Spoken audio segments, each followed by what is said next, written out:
5 years after being wrongfully arrested, she walked back into the same courtroom that once buried her. But this time, she didn't bow. In just 7 minutes, she exposed an entire system: a judge, a billionaire, and a city councilman. How did someone who once stood as a victim bring down the three most powerful men in the city? One by one. Stay with us. This is a story worth every second of your time. The walls of courtroom 9B didn't echo justice. They absorbed it. And at the center sat Judge Raymond Carver, a man who didn't need to raise his voice. One look from him could shut down the boldest attorney. For over 2 decades, he ruled this court like a tyrant in a robe, bending the law to his will, untouchable, unquestioned. No one challenged him. Those who tried were crushed, quietly, thoroughly. But this time, Jasmine Crockett wasn't just another lawyer. She stepped through those doors not to argue, but to confront. 5 years ago, she'd been dragged into this very courtroom in handcuffs, falsely arrested, humiliated, discarded. Carver had watched her suffer, unmoved, indifferent. That moment had changed her. It ignited something cold and sharp inside her. A promise. One day she'd return, and she'd come back ready. Now she stood on the same floor where her dignity was once torn apart. Only this time, she wasn't the one on trial. Today she brought the evidence. Today she held the power. And today, the man who once smirked at her downfall would finally learn what it meant to be judged. Judge Raymond Carver looked up slowly, like a man irritated by the very presence of interruption. His pen paused mid-scratch, suspended in the air as his eyes locked onto Jasmine with a mixture of boredom and disdain. Then came the smirk, a slow, serpentine curl of the lip that said, "You're nothing, and I know it." "Miss Crockett," he began, voice dripping with sarcasm, "please tell me you didn't get all dressed up just to waste my time. This isn't a school debate. You don't get points for confidence." He let the words hang, then leaned forward slightly. "You're here to accuse one of the city's top developers of fraud? Seriously? What did you bring? Some blurry printouts and a bad attitude?" The gallery chuckled. The defense team grinned, relaxing like they'd seen this movie before. Carver added with a scoff, "Next time you want to play lawyer, maybe practice in front of a mirror first. Or better yet, try a parking ticket case. You might actually win one of those." Still, Jasmine didn't flinch. She stood motionless, a steel post in a storm of condescension. Every inch of her body screamed control. She had heard worse, years ago in this very courtroom when Carver had watched her get humiliated in chains. Back then, she hadn't had a voice. Back then, she'd left this place with her name in the mud and her spirit in pieces. But today was different. She wasn't here to plead. She wasn't here to impress. She was here to burn the foundation down. Her voice sliced through the air, calm, measured, devastating. "Your Honor, I'm here to expose a systematic laundering operation that's drained millions from the city and funneled them through fabricated charities. The orchestrator is Thomas Eldridge, a developer who's wrapped fraud in philanthropy for over a decade, and I have evidence to prove every word." She reached into her case, flipping open a folder with precision. The room held its breath. The smile on Carver's face stiffened. He leaned back, folding his arms like a man watching a mosquito buzz around. "Let me guess," he said, his tone sharper now. "You dug up some documents off Google, got fired up, and decided you're going to save the world?" He shook his head slowly. "Listen, I don't have time for junior detectives who watch too many courtroom dramas. This is real life, Miss Crockett. Not your personal revenge tour." He let out a short laugh. "Honestly, I'm surprised you made it this far. But let's not pretend you're here to deliver justice. You're here to prove something. To yourself." Jasmine's face didn't move. She didn't blink. She only leaned slightly forward, letting the weight of her next words settle like iron. "I'm exactly where I mean to be, Your Honor. And no amount of your sneering changes the fact that the evidence is real, the crimes are documented, and Mr. Eldridge is about to have a very long conversation with the law." Her tone was ice over fire, controlled fury honed by years of fighting battles no one saw. The courtroom shifted. The gallery fell silent. Carver's theatrics were met not with laughter, but unease. Somewhere, even the bailiff looked down. Carver's lip twitched, but he didn't respond. He didn't have to. Not yet. But the air had changed. For the first time in a long time, someone had refused to bow, and the mighty Judge Carver had finally met a voice that cut deeper than his own. Jasmine took a breath, centered herself, and placed the first document flat on the table, facing the judge, angled just so. "Let's begin with the bank transfers," she said, her tone even but firm. "These records come directly from Wellsfield Bank, showing 3 separate wire transfers totaling $1.2 million from Eldridge Development Corporation to supposed nonprofit organizations." She turned the next page with deliberate calm. "These 3 entities, Hope Horizon Foundation, Citizens for Clean Start, and Healing Harbor Trust, don't exist in the IRS's nonprofit registry or the state's charity database. In other words, these aren't real charities. They're ghost accounts." Her voice didn't waver. "Each transfer was listed in Eldridge's books as a philanthropic donation. But that money wasn't helping the poor. It was helping him dodge taxes and launder funds." The courtroom shifted. There was a buzz of recognition among the journalists. Well, this wasn't guesswork. It was real. But Carver leaned back in his chair like he'd just been handed a bedtime story. "Miss Crockett," he said with a sigh, "this is what you're leading with? Some shaky bank statements and a bunch of names that sound like summer camps?" He let out a dry laugh. "I could name 3 fake charities off the top of my head. That doesn't make it a crime. You're going to need a hell of a lot more than Google searches and photocopies to hold this court's attention." Jasmine didn't flinch. "These aren't internet printouts. They're certified financial records from the bank, obtained by subpoena." She pointed to the stamp on each page. "They show exact routing numbers, time-stamped transactions, and internal memos indicating these payments were deliberately mislabeled to avoid triggering IRS audits."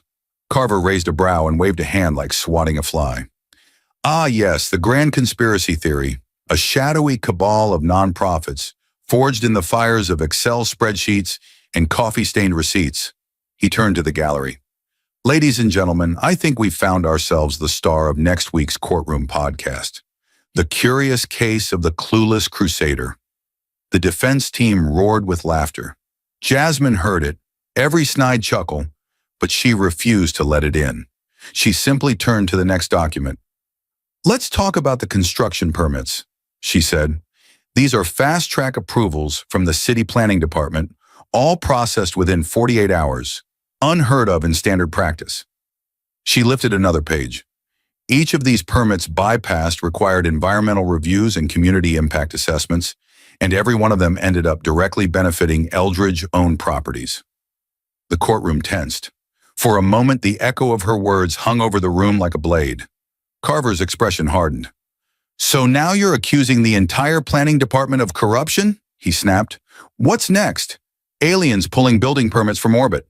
"Not aliens, Your Honor. Just money," Jasmine replied, stepping closer. "Because in each of these cases, the fast approvals were followed by large campaign donations and quiet property transfers, benefiting a single developer again and again." There it was, the first flicker in his eyes. Fear or rage. Hard to tell. But she had hit something.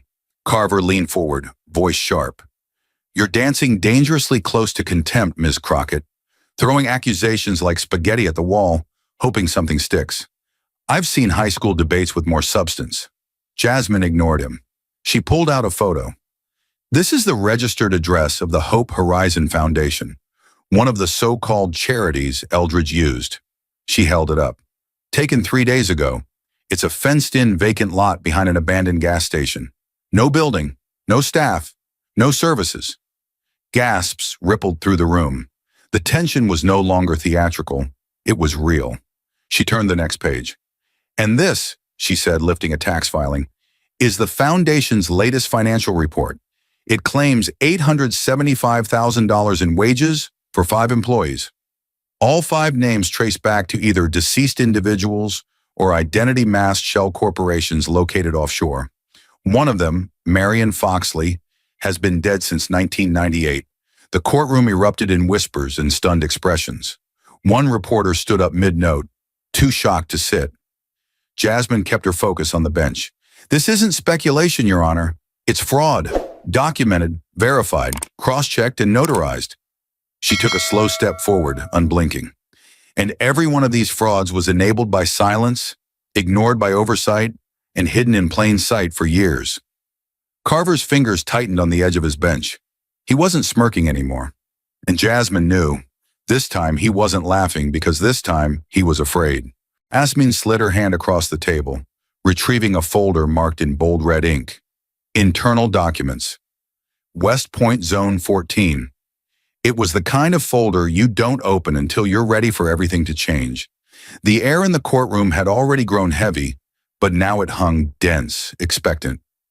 What I'm about to present, she said loud enough for every row to hear, is a zoning application filed for the West Point redevelopment project, a multi-million-dollar expansion that directly benefited Mr. Eldridge's real estate empire.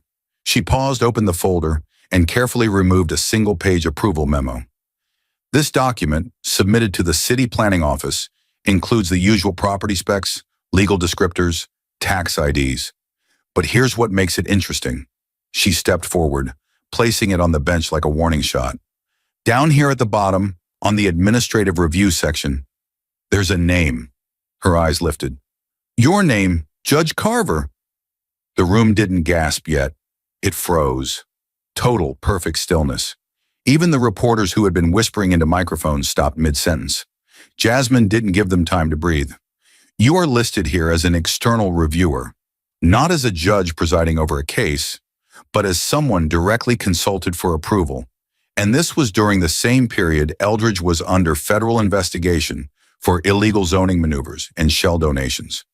So, again, for the record, her voice slowed, sharpened. Why is your name on this internal approval form for a private developer? Carver's head jerked up like he'd been struck. His lips twisted into something that wasn't quite a smile, more of a snarl. What the hell do you think you're doing? He barked. The words slammed against the courtroom walls. You want to stand in my courtroom and toss mud like a tabloid reporter? You're either desperate, delusional, or both.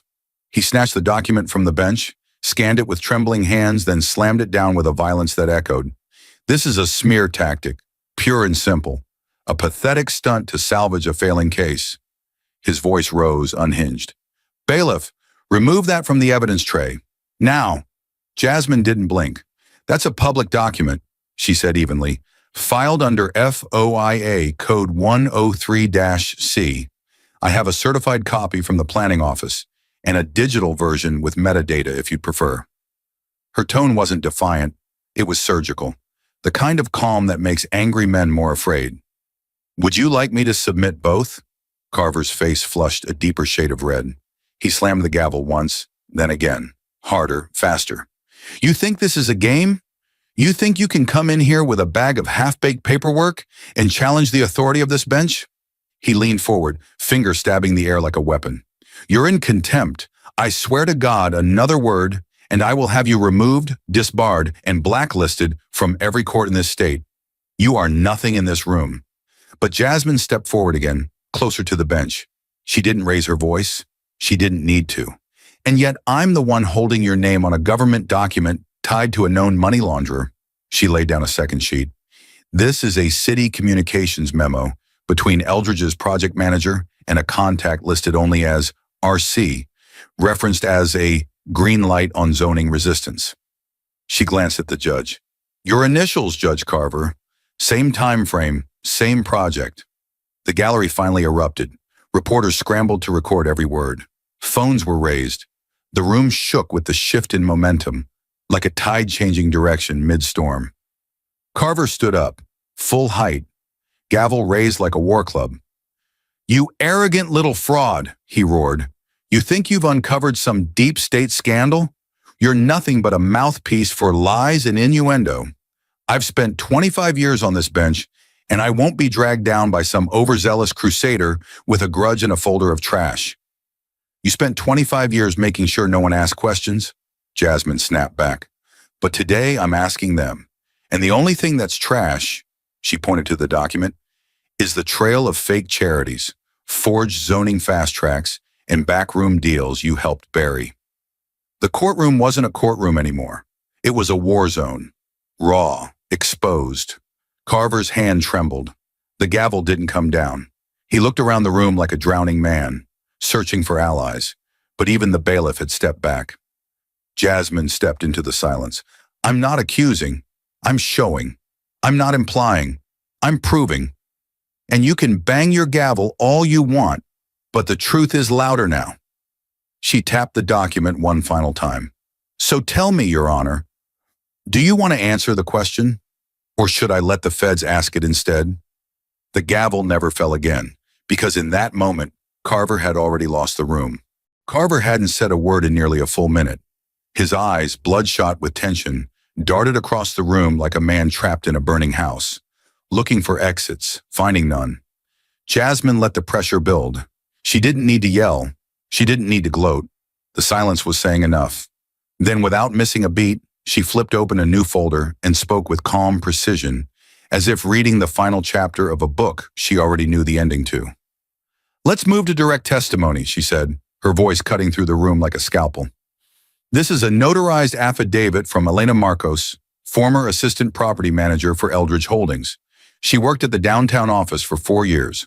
Her job was mostly logistics, checking mail, confirming deliveries, managing access codes. But during her final year, she was assigned one very specific, very unusual task. She held the document up. Every Tuesday between 8:30 and 9 a.m., Elena was told to take a sealed envelope, unmarked, to the back entrance of the West Point zoning office. She was instructed to smile, say nothing, and hand it off to the same man each week. She was paid a $500 bonus for each delivery, which was always in cash. She never signed anything. She was never told what was inside. Jasmine turned the page, but she remembers details. The man who took the envelope wore the same cufflinks each time, black enamel with silver trim. She thought they were unique. She described them in her testimony. Then Jasmine pulled out a printed photo, zoomed in from city security footage taken at the zoning office's rear entrance. Here's the man who received the envelope, she said, placing it where the judge could see. Taken 6 months ago, time-stamped, enhanced, and right there, on his wrists, those exact same cufflinks. The footage shows him entering the building immediately after the handoff and staying for 17 minutes. Then he exits and walks directly to a vehicle registered to an Eldridge company account. The courtroom had gone silent again, not with boredom, but with collective dread. Everyone could feel it now. This wasn't a wild theory. This was organized, systemic, and Jasmine had the blueprint. But she wasn't finished. She reached for another folder, thicker this time, heavier with consequence. Next, we have transaction records from a local business, Copperstone Catering. They're well known in the business district. Eldridge Holdings used them for luncheons, mixers, staff retreats. She opened to the first invoice. This one is dated March 17th. It shows an order for 20 boxed lunches delivered to Suite 4B at the Horizon Executive Center. She held up a map. That suite is registered under Crossmark Consulting, a name that doesn't exist on the state business registry. No website, no phone listing. The building's front desk confirms no signage, no registered office hours. Jasmine pressed on. Between January and July, Crossmark Consulting received over $82,000 in so-called consulting fees from entities later identified as shell charities, Hope Horizon, Citizens for Clean Start, and several others with direct ties to Eldridge. These fees were laundered through vendor reimbursements, private deposits, and ghost invoices. They were routed through 2 P.O. boxes and at least one offshore bank in the Cayman Islands. She tapped the page. We verified all of it, traced every dollar, and there's a direct path from those fake nonprofits to that shell consulting firm to the personal accounts of people sitting in this courtroom today. Still, the judge didn't move, but the courtroom did. People shifted in their seats. Whispers rolled like thunder across the rows. Reporters scribbled frantically. One cameraman zoomed in on the judge's face, which had gone pale, drained of its usual superiority. And Jasmine? She stood like stone, her voice steady, her stance grounded. This isn't theory. This isn't drama.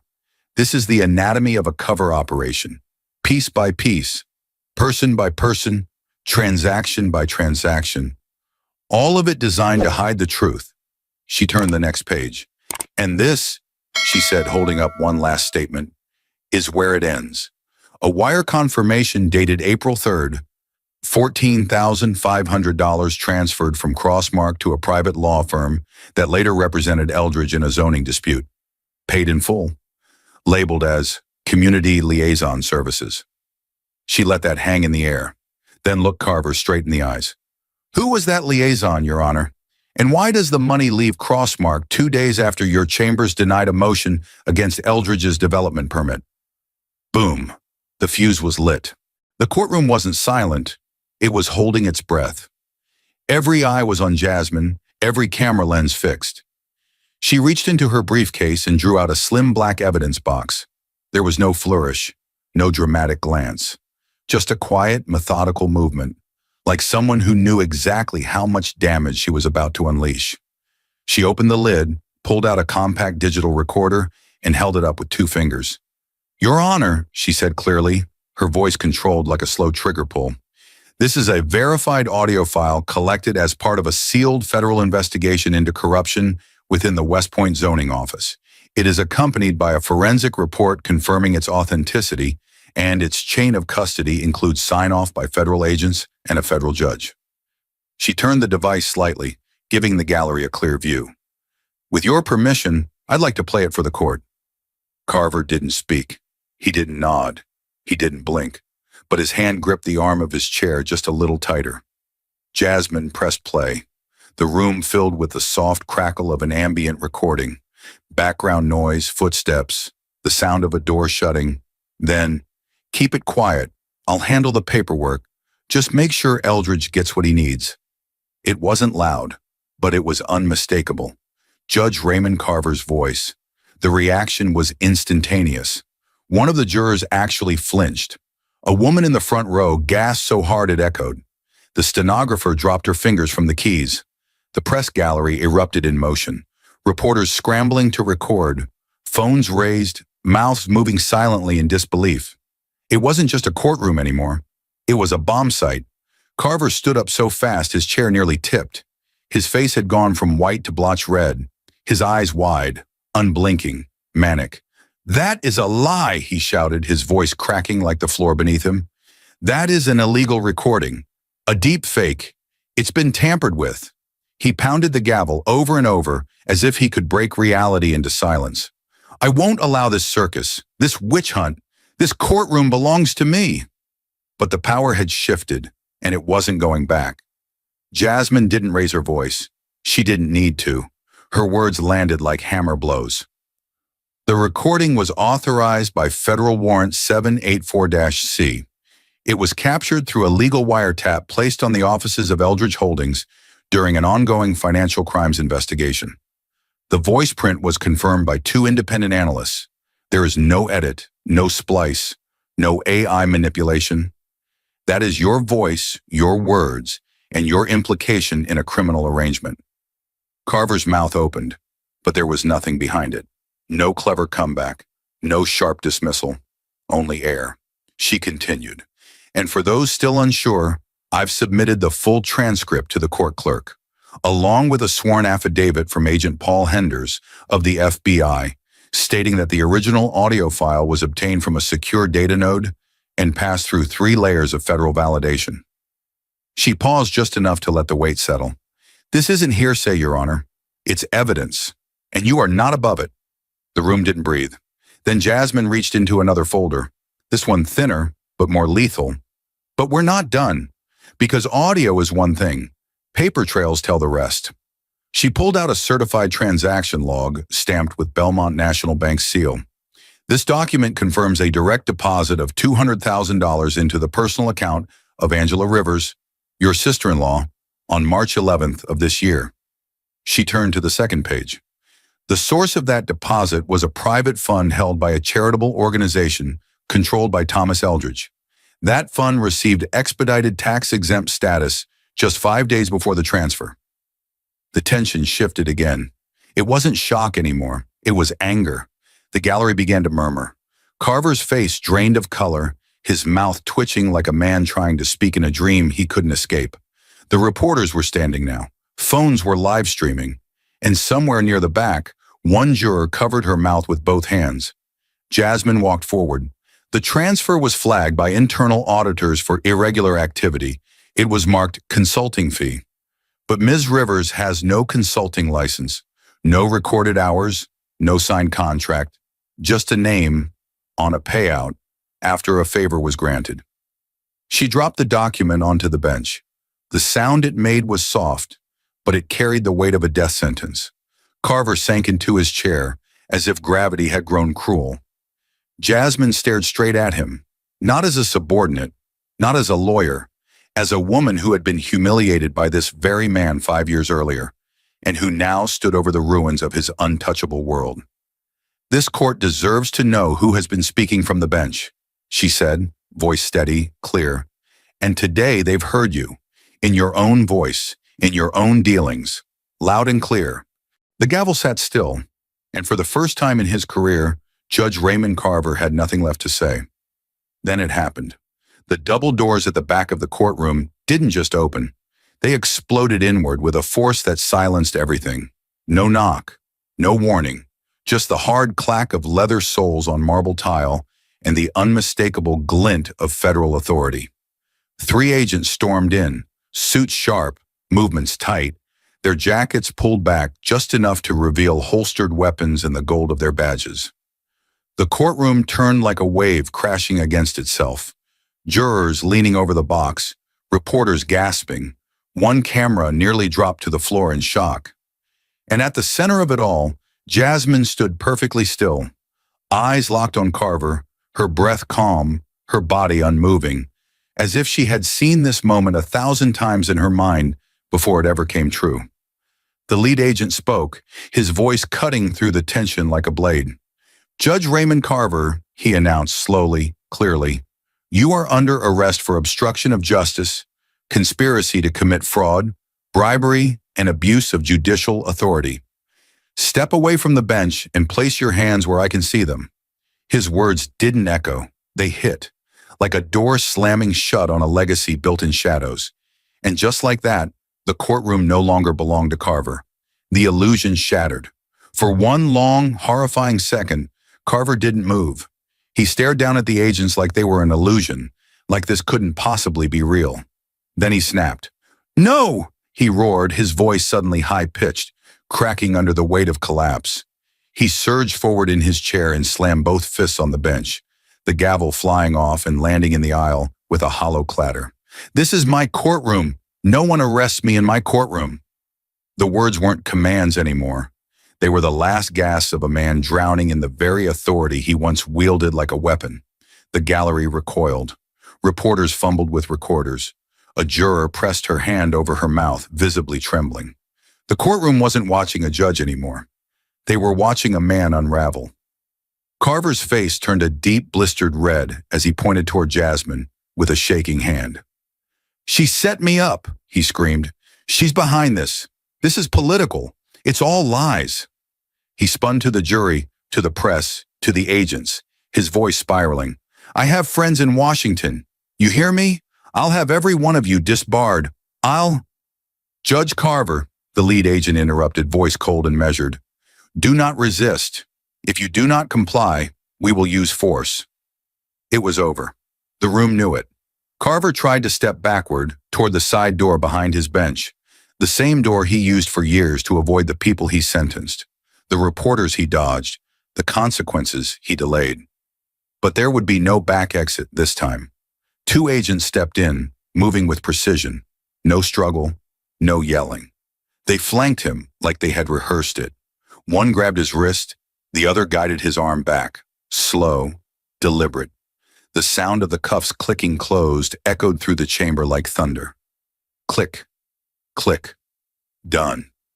A judge, the judge, who had silenced so many with a glance, now stood powerless, cuffed, trembling in front of flashing cameras in a gallery full of the people he once ruled over, like a tyrant cloaked in law. His robe hung awkwardly on his frame, the fabric suddenly too large, too empty. It no longer symbolized authority. It looked like a costume, worn by a man pretending to be more than he ever was. He twisted violently, trying to shake off the agents, yelling again. This isn't over. You hear me, Crockett? You think this makes you a hero? I built this city. You're just another headline. But Jasmine didn't flinch. She didn't smile. She didn't speak. She simply watched as the man who once humiliated her, who dismissed her, disrespected her, tried to bury her in his courtroom, was now being walked down the center aisle, his head down, eyes wild, wrists bound. The press followed like sharks, shouting questions, flashes strobing across his face as the weight of justice pressed down on him for the first time in his life. He was no longer Judge Carver. He was Raymond Carver, defendant, suspect, fallen king. And as the doors closed behind him, leaving nothing but his echo and the bitter stench of a broken empire, Jasmine stood taller than ever. She didn't have to say a word, because justice had spoken for her. The echo of Carver's last desperate outburst hadn't even faded when Jasmine turned, slow and deliberate, to face the man seated just a few feet away. Thomas Eldridge, the king of concrete, the empire builder, a man who once bulldozed entire blocks of neighborhoods to erect glass towers in their place. He'd watched Jasmine the entire trial with the smug confidence of someone who believed he was untouchable. But now, he looked like a statue melting under heat. Sweat pooled under his collar. His tie was crooked. His eyes, darting left and right, searched for a way out that didn't exist. Jasmine walked over, each step echoing louder than the last. She didn't need to raise her voice. Her tone carried enough weight to silence a room that had just witnessed a judge taken down in chains. She stopped in front of Eldridge, looked him dead in the eye, and said with lethal precision, "You're next, unless you tell the truth. Right here, right now."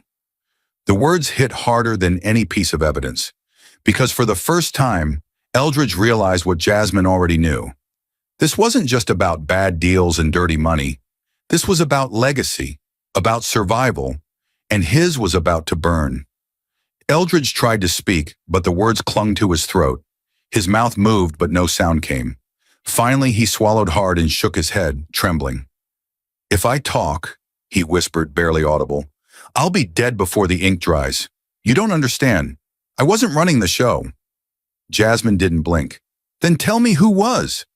He hesitated again, eyes wide with the panic of a man standing at the edge of a cliff with fire behind him. "They'll kill me," he repeated. "You think Carver was the worst of them? He was a pawn. That's all. He followed orders because he owed too many favors and didn't have the spine to say no." His voice cracked. "The real head is still out there, still clean, still smiling on TV while people like me take the fall." The gallery leaned in. One reporter forgot to breathe. A court clerk dropped her pen. Jasmine's voice cut through the silence. "Say his name." Eldridge looked at her, then at the exit where Carver had been dragged away. His whole body shook now, like a man breaking open from the inside. "It was Hayes," he said finally, the words tearing out like confession and curse all at once. "Councilman Daniel Hayes, he runs it all." There it was, the next piece of the puzzle, the real puppeteer behind the curtain. Jasmine's eyes didn't widen, her breath didn't change, but inside the room shifted again. Only this time, it wasn't collapsing. It was expanding. The game board was bigger than anyone thought. Carver was never the king. He was just the front man, the noise, the shadow to distract the world from the real figure pulling every string from City Hall. Eldridge slumped in his chair, like just saying the name had drained the last of his strength. "You have no idea," he muttered. "He's got eyes in the planning commission, the finance board, the mayor's office. He handpicks the charities, the Shell Corps, the judges. I was just the wallet. I moved the money. But he designed the whole machine." Jasmine nodded slowly, her voice low but razor sharp.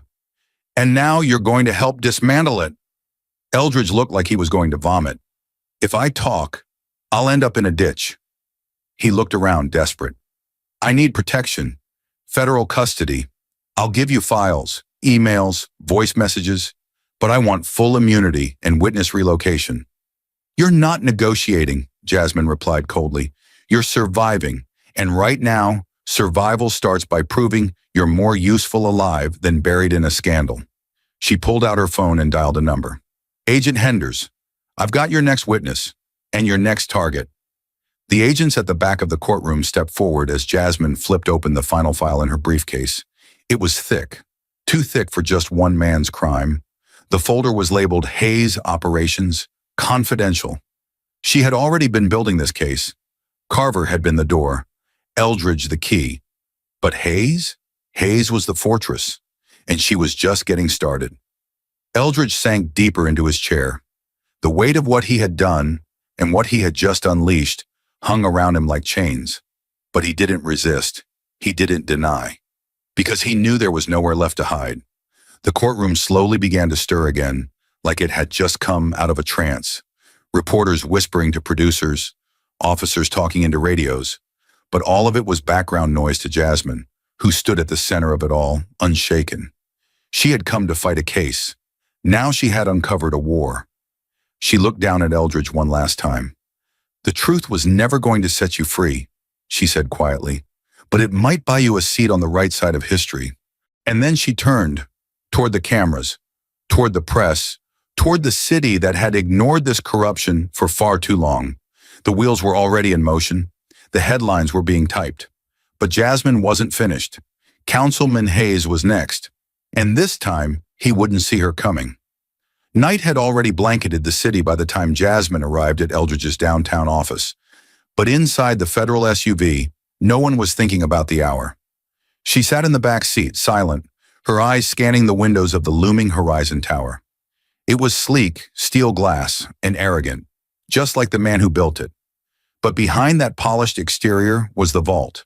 And inside that vault, if Eldridge was telling the truth, was the kind of evidence that could do what no courtroom plea or viral headline ever could: expose the whole system.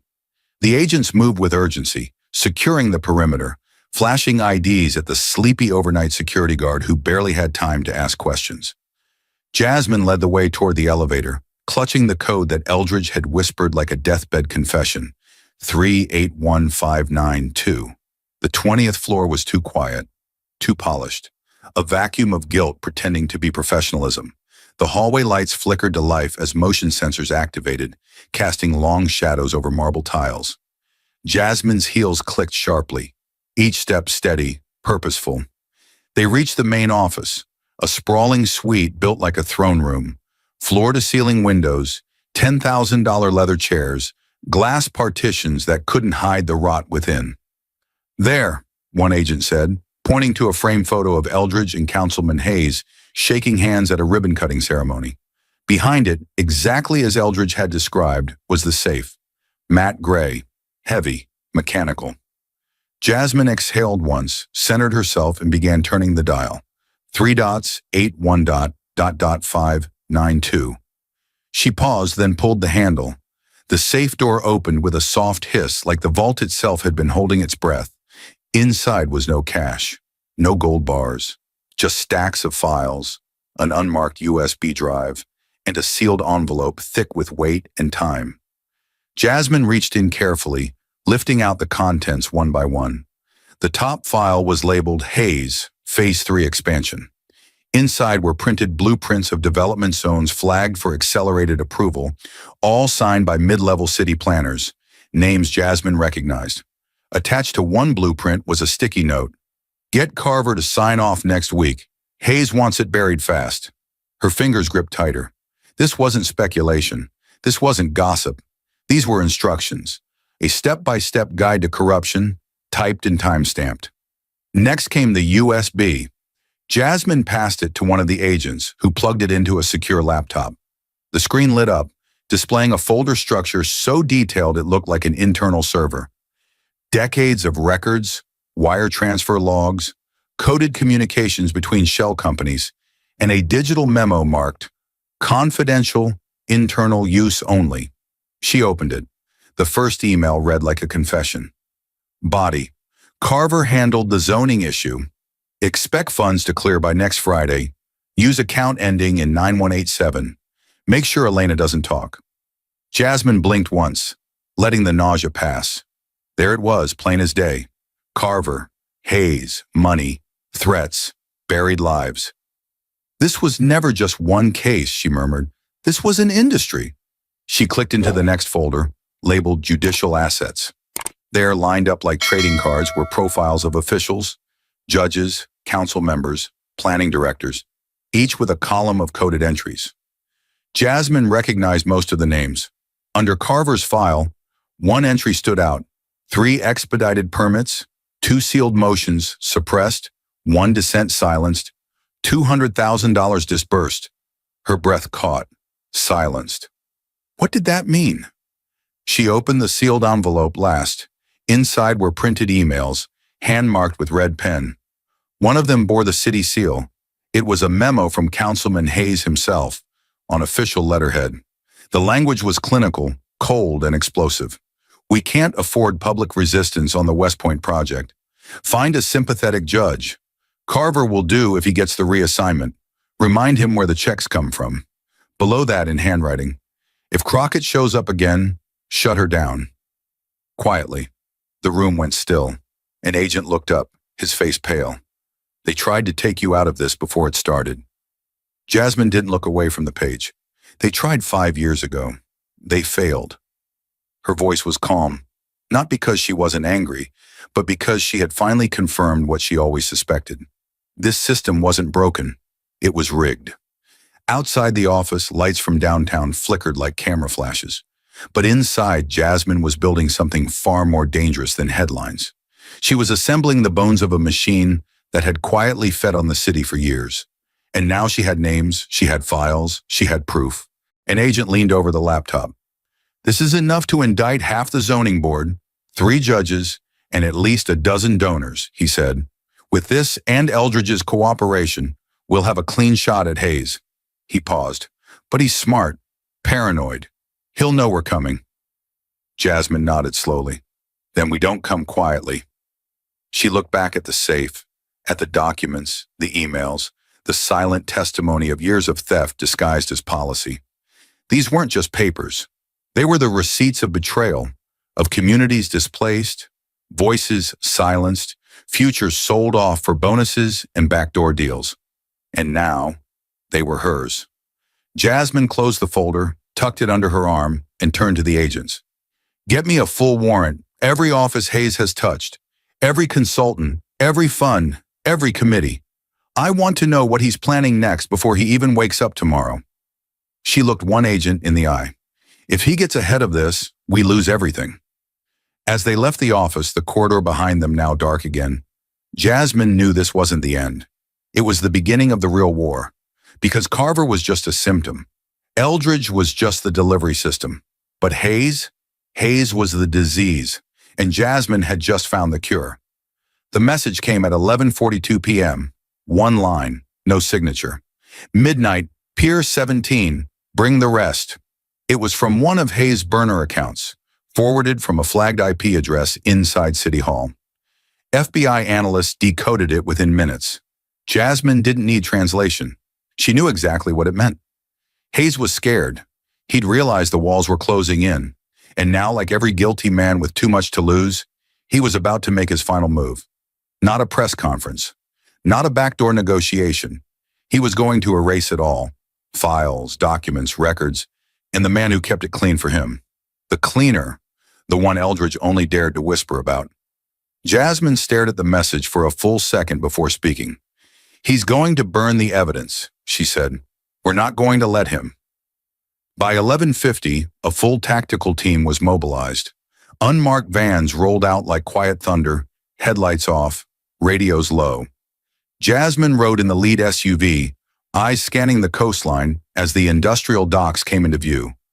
Rows of rusting containers, empty warehouses, and a deep black silence that swallowed light. Pier 17 wasn't just forgotten. It was designed to be forgotten. No cameras, no security, no questions, just shadows and wind. And tonight, the sound of justice coming for a man who had eluded it for decades.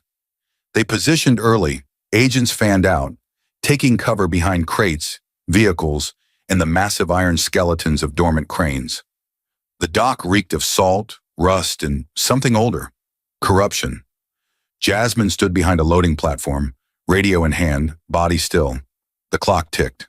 11:57, then 11:59. Then footsteps. At first faint, then sharper, slower, intentional.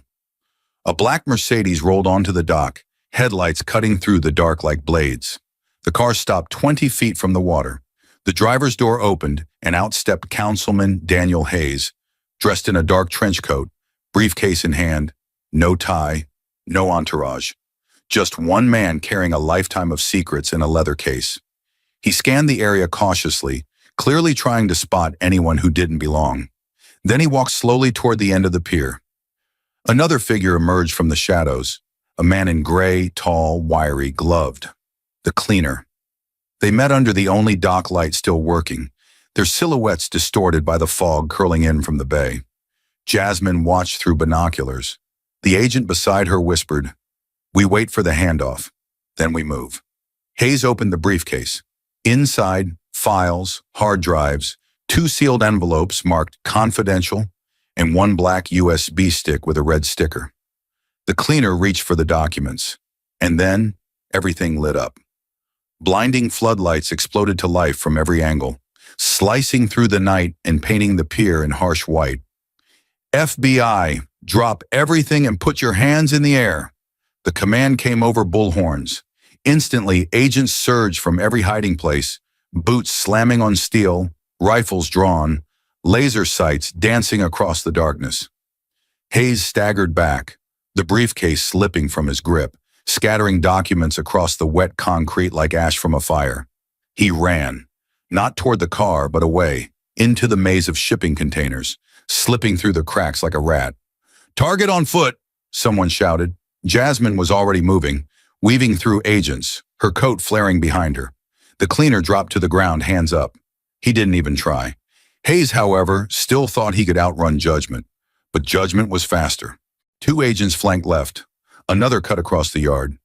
Jasmine rounded a container and spotted him climbing a ladder on a service scaffold, desperate to get higher ground, somewhere to disappear. "Hayes!" she yelled, her voice echoing. "It's over!" He didn't stop. He reached the top, panting, eyes wild. "You don't know what you're doing," he screamed. "This city needs men like me. I built this city." His foot slipped. He stumbled. But the agents were already there. They reached him, pinned him against the metal rail, and forced his arms behind his back. The cuffs clicked. Another king unseated. Jasmine stepped forward as they walked him down the scaffold. Hayes didn't scream like Carver. He didn't weep like Eldridge. He just looked hollow, like a man who realized too late that power doesn't make you untouchable. It only makes your fall louder. Back at the processing center, the cleaner cracked first. Within 40 minutes, he had given up names, dates, drop points, and digital storage locations. His phone contained 2 terabytes of encrypted communications, all linked to Hayes' network, city contracts, judge placements, funding routes through shell companies masquerading as youth programs and redevelopment projects. The Hayes machine. That's what they called it internally. A spider web of fake charities, buried amendments, and vote trading schemes that reached every corner of city government. By sunrise, 3 more officials had been placed on administrative leave. One was already on a plane out of the country. But Jasmine wasn't watching the news. She sat quietly in the evidence room, staring at the briefcase Hayes dropped, its contents now tagged and sealed. Inside was a letter, handwritten in ink, addressed to D.H. It began with the words, "Carver took care of it. The girl won't be a problem." Her fingers tightened, because that girl had just dismantled an empire, and she was far from done. Outside, the sun was rising over the city city that once looked down on her, judged her, tried to silence her. But now it would have to reckon with her, because the system had fed on silence, and Jasmine Crockett had just broken it. It was a trial unlike any the city had ever seen. The media dubbed it the Tribunal of Titans. But behind the headlines and flashing cameras, everyone knew what it really was. The reckoning. In courtroom 6B, usually reserved for high-profile federal disputes, 3 seats sat side by side at the defense table. In those seats were 3 men who had once wielded invisible power across every branch of the city's infrastructure. Raymond Carver, Thomas Eldridge, Councilman Daniel Hayes. A judge, a tycoon, and a lawmaker, men who once operated like gods in tailored suits, now reduced to numbered inmates in matching beige jumpsuits. No robes, no Rolexes, no illusions. The trial began with the kind of silence that vibrated. Hundreds of pages of evidence had already been entered into the record. Digital logs, wire transfers, signed memos, audio files, and federal testimonies so damning they didn't just implicate, they convicted. Jasmine didn't need to say a word to the press that day. The evidence had already said enough. Her name was on every affidavit. Her strategy lined every exhibit binder. Her fingerprints were on the very framework of the case. But she sat in the back row of the courtroom, unassuming, dressed in black, not as a performer, but as the storm that had already passed. When the prosecution began, they didn't start with Eldridge's finances or Carver's sealed orders. They began with the victims, the displaced families from West Point, the city workers blackballed for questioning permits, the whistleblowers whose careers vanished. They painted the corruption not as an abstract scheme, but as a human cost. A child who lost access to public school after a development bulldozed his neighborhood. An elderly woman forced from her home after property taxes skyrocketed due to false land valuations. Real names, real faces, real loss. Carver's defense tried to claim memory lapses and procedural loopholes. Eldridge's team argued he was just a financier and had no criminal intent. Hayes? He went full denial. Political hit job, his lawyer called it. A vendetta orchestrated by a woman with ambition and a grudge. But the jurors didn't flinch. Not once. They'd read the memos. They'd heard the recordings. They saw the bank statements. They knew about the cleaner at the docks, the coded emails, the midnight briefcase, the fear in Eldridge's voice when he confessed Hayes' name. And they'd heard Jasmine Crockett's closing argument, one she gave not with fire, but with stone. When power is used to crush the voiceless, she had said, it no longer serves justice. It becomes its enemy. These men didn't just take bribes or manipulate zoning laws. They sold trust. They privatized silence. And when someone dared to challenge them, they used the system not to protect the people, but to punish those who tried. Her voice was low, not loud, not dramatic, just pure weight. Justice isn't something the powerful define. It's something the brave fight for. And today, we fight. It took the jury 6 hours. When they returned, the courtroom felt like it might explode under its own gravity. The clerk stood. The foreperson read the verdicts one by one. Raymond Carver, guilty. Thomas Eldridge, guilty. Councilman Daniel Hayes, guilty. Conspiracy to commit fraud, bribery, obstruction of justice, misuse of public office. Carver received the harshest sentence, 45 years without parole. The judge who once barked at lawyers like insects would now spend decades taking orders in a cell. Eldridge got 32 years, and Hayes, once a mayoral frontrunner, received 38. None of them spoke as they were let out in cuffs. None of them made eye contact with Jasmine. The press lost its mind. Headlines erupted. The empire collapses. The trial that shook the city. Jasmine Crockett topples the untouchables. News vans blanketed the courthouse steps. Microphones swarmed like bees. But Jasmine didn't walk through the front. She exited quietly through the side hall, her coat drawn tight, her face unreadable. A junior reporter chased after her. Ms. Crockett, just a word. Are you going to run for office now? She called. Jasmine paused for a breath, then kept walking. She didn't come for a headline. She came for justice. Later that evening, the courtroom staff returned to find something unexpected mounted outside the doors of 6B. A bronze plaque, freshly polished, newly installed. It wasn't large, it wasn't grand, but the engraving carved into it was sharp, deliberate, cut with the precision of someone who meant every word. Justice is not what the powerful say, it is what the brave are willing to fight for. There was no signature, no attribution, just the words. But everyone knew who they belonged to. The judges who came after would read that plaque every morning before stepping behind the bench.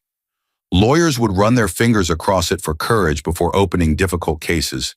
And those who had been silenced, who had lost homes, jobs, dignity, would see it and remember that even in a system built to protect the corrupt, truth could still rise. That night, Jasmine sat alone in her apartment, the city's lights blinking outside her window like a heartbeat that had steadied after years of racing. She held a simple photo in her hand, her younger self 5 years ago, in handcuffs, humiliated, wrongfully arrested by the same machines she had just dismantled. She wasn't smiling, but there was peace in her eyes now. She didn't need revenge. She had reclaimed the law, and that was enough, because this story wasn't about one courtroom, one trial, or even 3 guilty men. It was about something bigger, something built slowly, brick by brick, on the backs of the forgotten. And Jasmine? She had cracked its foundation wide open. The city would never forget the fall of Carver, Eldridge, and Hayes. But more importantly, it would never again underestimate the power of a woman who refused to stay silent. For some, stories like Jasmine Crockett's feel like fiction, crafted in the minds of storytellers who want us to believe that the system can be bent back into shape. But what if it's not fiction? What if it's a mirror? Because in real life, the men at the top do fall, and when they do, it's not in private. It's in handcuffs under courtroom lights with the whole country watching. You don't need to look far back to find the proof. Take the case of Judge Harry Claiborne, a man who once ruled his courtroom like a king, arrogant, untouchable. He was appointed to the federal bench by a U.S. president, but beneath the robe, Claiborne was taking bribes from a brothel owner, fixing tax cases, hiding behind procedure. For years, no one dared challenge him. Sound familiar? But justice caught up. In 1986, Claiborne became the first federal judge in U.S. history to be impeached and removed while still sitting on the bench. Imagine that, an active federal judge being led away while still wearing the robe, because the law finally pushed back. No more gavels, no more immunity. Just a man with a hand in the wrong pockets, exposed by the very truth he thought he could bury. Men over 50 know what this feels like. When someone thinks they've played the game so long, they become the rules. But Claiborne's fall was a reminder. The law doesn't forget, it waits. And when the right person stands up, even a judge can be judged. And it's not just judges. Power corrupts in every office. Look at Kwame Kilpatrick, the once celebrated mayor of Detroit. Young, charismatic, hailed as the future of the city, he stood on podiums talking about change, reform, opportunity. But behind the speeches, behind the cameras, there were secret deals, personal favors, and millions of dollars in public funds being siphoned into private pockets. The deeper investigators dug, the uglier it got. Racketeering, extortion, bribery. It wasn't just political betrayal, it was theft, on the backs of taxpayers, city workers, and working-class families. And in 2013, Kilpatrick stood before a federal judge, not as a leader, but as a criminal.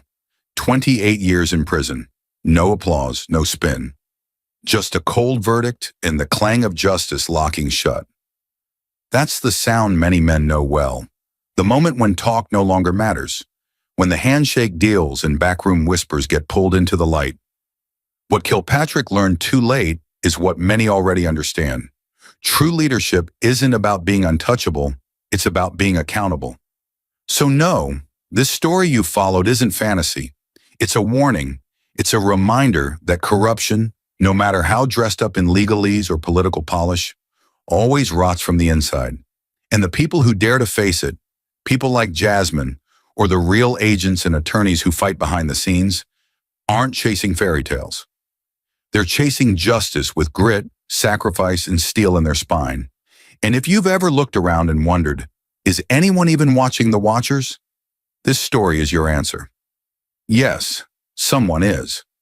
And if we're lucky, there are still people out there willing to light a match in a room full of gas, because they'd rather risk the explosion than keep breathing poison. That's not fiction. That's the fight for America. Corruption isn't a plot twist. It's not a screenwriter's invention or the paranoid fantasy of conspiracy theorists. It's real. It breathes. It wears suits. It shakes hands in back rooms, smiles for cameras, and signs documents with ink that erases accountability. Corruption doesn't show up wearing a mask. It wears a badge, a title, a judge's robe, a mayor's lapel pin. It hides in routine, cloaks itself in process, and feeds off silence. And perhaps the most dangerous lie ever sold to the American people is that it's rare, that it's exceptional, that it's someone else's problem. But men like Carver, Eldridge, and Hayes prove otherwise. They didn't break the system. They were the system. Carver didn't just bend justice, he sold it. Eldridge didn't just launder money, he buried communities under concrete. Hayes didn't just take bribes, he rewired city government like a machine with no brakes and no conscience. These weren't monsters from fiction. They were respected, protected, elevated, and for years they walked freely while the people beneath their reach paid the price. Not with money, but with homes, with jobs, with trust. So no, corruption isn't distant. It's not the villain in a thriller. It's the smile at a ribbon cutting, the speech about growth, the zoning permit signed at midnight when no one's looking. And if you're a man who's worked a job, raised a family, served your country, or built something with your bare hands, you know what injustice feels like. Not because someone wrote it in a novel, but because somewhere along the way, you watched a good man lose a contract to a crooked deal. You saw a neighbor lose his pension while the board got bonuses. You remember the quiet fury of knowing something was wrong, but being told to let it go, don't stir the pot. It's just the way things are. But what Jasmine Crockett's story reminds us is that the system doesn't fix itself. Because justice doesn't come from the system, it comes from someone brave enough to confront it when it's wrong. Systems don't have hearts. Bureaucracies don't feel guilt. Institutions don't dream of doing the right thing. But people do. One person, then two, then three. That's how it starts. Not with a movement, not with a speech, but with one individual who chooses to risk everything. Not because they're fearless, but because they refuse to live in fear anymore. Jasmine was mocked, laughed out of courtrooms, threatened, silenced. She was arrested by the same machine she would later dismantle. And she didn't win because the system suddenly grew a conscience. She won because she didn't walk away, because she came back. She did the work. She asked the questions no one wanted to answer. And she kept asking until the lies cracked and the truth spilled out into the light. That's what real justice looks like. Not pretty, not polite. It's messy, loud. And sometimes it walks in with scars from the last battle. And if you're a man who's seen enough to know the world doesn't always reward honesty, you understand what it costs to stand up. It's not a slogan. It's a sacrifice. It means going against friends, losing opportunities, being called difficult, dangerous, idealistic. But the moment you stop fighting is the moment corruption wins. Not because it's stronger, but because it's patient. The men who sit on thrones of lies count on good people staying quiet. They depend on fatigue, on cynicism, on that voice in your head that says, you can't change it. But that's the lie. You can, because the story doesn't belong to the system. It belongs to the ones who resist it. So if you're sitting at home right now, gray in the beard, lines in your hands from decades of work, and wondering what your part is in this world of noise and corruption, let me tell you, you're still needed. Your clarity, your values, your courage. You don't have to be a lawyer or an agent or a public figure. You just have to be one man who doesn't flinch when the pressure comes. One man who looks at a system built on silence and says, not this time, because the next Jasmine out there, she's watching, and whether she stands or breaks depends on whether someone like you believes she should keep going. Corruption thrives when people think they can't win, but justice only needs one spark. And if you've lived long enough, you know how dangerous a man becomes when he's got nothing left to prove. Just a fire in his gut and a truth worth defending. That's what ends empires, not mobs. Men who remember who they are. So let them call it fiction. Let them say it's exaggerated, theatrical, impossible. You know better, because you've seen what silence protects, and you've felt what courage demands, and now it's your turn to stand with the ones who don't run. Because justice isn't what the powerful define, it's what the brave choose to fight for. And if that doesn't sound like you, then maybe it's time to remember who you used to be. before they told you to sit down. Thank you for watching until this moment and for standing with us on this journey for justice. Your support means everything. Like, subscribe, and turn on notifications so you never miss what's next. And we'd love to hear your thoughts. Leave a comment below and let us know what moved you most in this story. Together, our voices make a difference. $2 billion vanished without a trace until a black female attorney walked into Congress carrying one folder, one USB drive, and 72 hours without sleep. What made the entire hearing committee rise to their feet in applause, and a federal judge tremble so badly he couldn't stand? Stay with us. This is a story worth every second of your time. It was early autumn in Washington, D.C., and everything looked calm on the surface. A secret ruling had been leaked, one that exposed a shocking truth. $2 billion in domestic aid meant for struggling American communities had been quietly sent overseas. No approval from Congress, no signature from the president, just one man, Judge James Boasberg, acting alone. No one could believe it. This money was meant to rebuild hurricane-hit towns, help homeless veterans, and fix broken hospitals. Instead, it vanished into foreign accounts, signed away with the stroke of a judge's pen. The media covered the basics, but no one asked real questions. Not one senator called for an investigation. Even watchdog groups stayed silent. Boasberg was too powerful, too protected, and no one wanted to challenge him, except one woman, Jasmine Crockett. The storm had begun, and at its center was Jasmine Crockett, silent, focused, and about to become the name every powerful man in Washington would remember. While the city pretended nothing had happened, she was already preparing for war. She didn't give interviews. She didn't make noise. Jasmine vanished from public view, but not from the battlefield. For 72 hours, she buried herself in a flood of classified aid reports, emergency judicial rulings, and obscure financial memos that read like riddles carved in legal stone. She cross-referenced transfer codes with judicial timestamps, uncovering not just a paper trail, but a pattern of betrayal. Pages lined the walls of her office like a murder scene, each one a piece of a puzzle that no one else had the nerve to solve. Boasberg hadn't just moved money. He'd moved it strategically, cloaked beneath legal language no one had dared challenge. Jasmine read deeper, faster, sharper.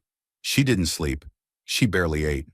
But by the third sunrise, her eyes weren't red from exhaustion. They were burning with purpose. She had built a case strong enough to break a judge. When she walked into the Capitol that morning, no one recognized what was coming, but they felt it. Her stride was measured, precise, like a soldier entering enemy territory. No cameras followed her. No reporters shouted her name. In her right hand, she carried a single black binder. In her left coat pocket, a USB, silent but loaded.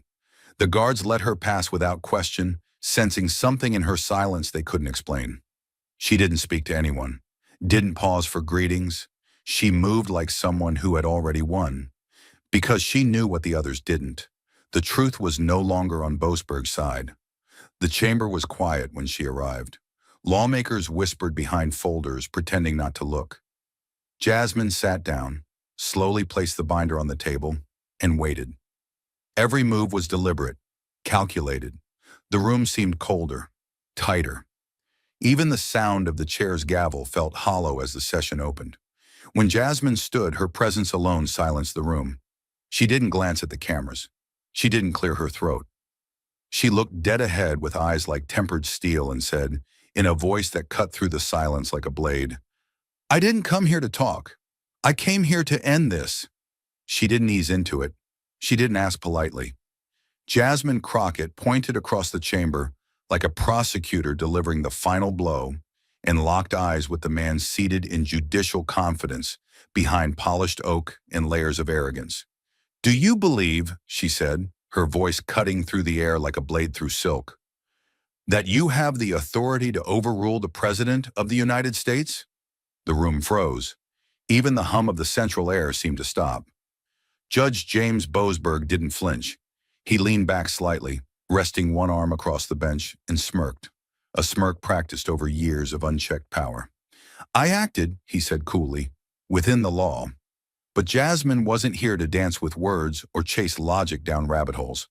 She was here to drag the truth into the light, and she had no intention of letting him hide behind robes and rhetoric. Her lips tightened. She took a single step forward, not aggressive, but inevitable.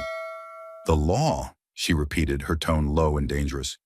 Show me where the law gives you the power to take $2 billion meant for this country, for our veterans, our cities, our people, and send it overseas without a vote, without a hearing, without even a signature from the commander-in-chief. Boasberg opened his mouth, but nothing came out. Not yet.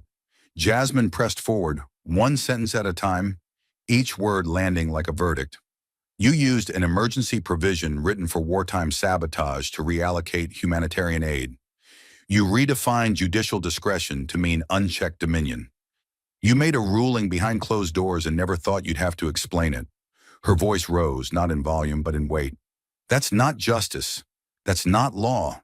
That's power without restraint, and you abused it. The silence that followed wasn't stillness. It was pressure, building like a fault line ready to snap. Lawmakers shifted in their seats, eyes darting nervously between Jasmine and Boasberg. Even those who had doubted her now saw the cracks beginning to show. Boasberg adjusted his robe, then his tie. But Jasmine didn't blink. She had put him on the stand, in the one place where power has nowhere left to hide, under oath, in public, with the truth pressing down like a closing fist. She didn't pause to let them recover. Jasmine Crockett flipped the first page of her binder and held it up like a blade. Let's begin with the International Forward Relief Coalition, she said, her tone razor sharp. On paper, they're based in Luxembourg, but their filings, what little there are, list a shell address in Malta. Their executive board includes 2 former officials flagged in an IMF corruption report. In 2018, they received $38 million in EU humanitarian aid. Only $9 million was ever accounted for. And now, under Judge Boasberg's order, they've received $460 million overnight.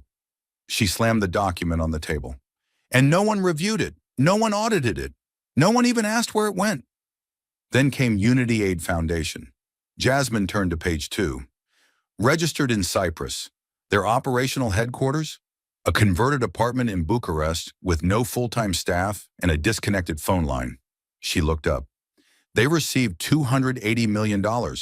She let that number hang, then added almost coldly, one of their directors was arrested in 2020 for money laundering connected to arms trafficking in northern Syria. Someone in the back of the room audibly choked. Jasmine didn't flinch. This is where our money went. Not to hurricane victims in Louisiana, not to the Navajo Nation struggling without water infrastructure, to ghost foundations and international intermediaries with deeper rap sheets than resumes.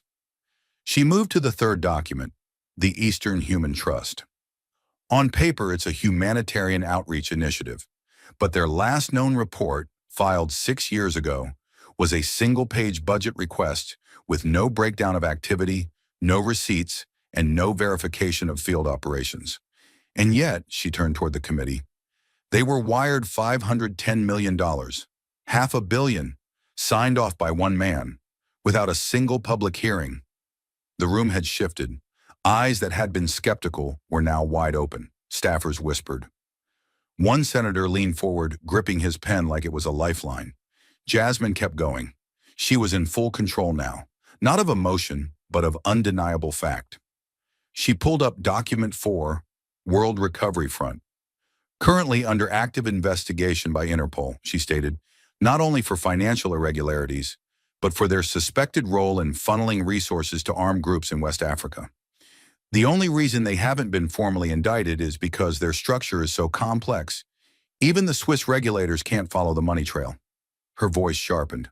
But Judge Boasberg could, and he sent them $375 million.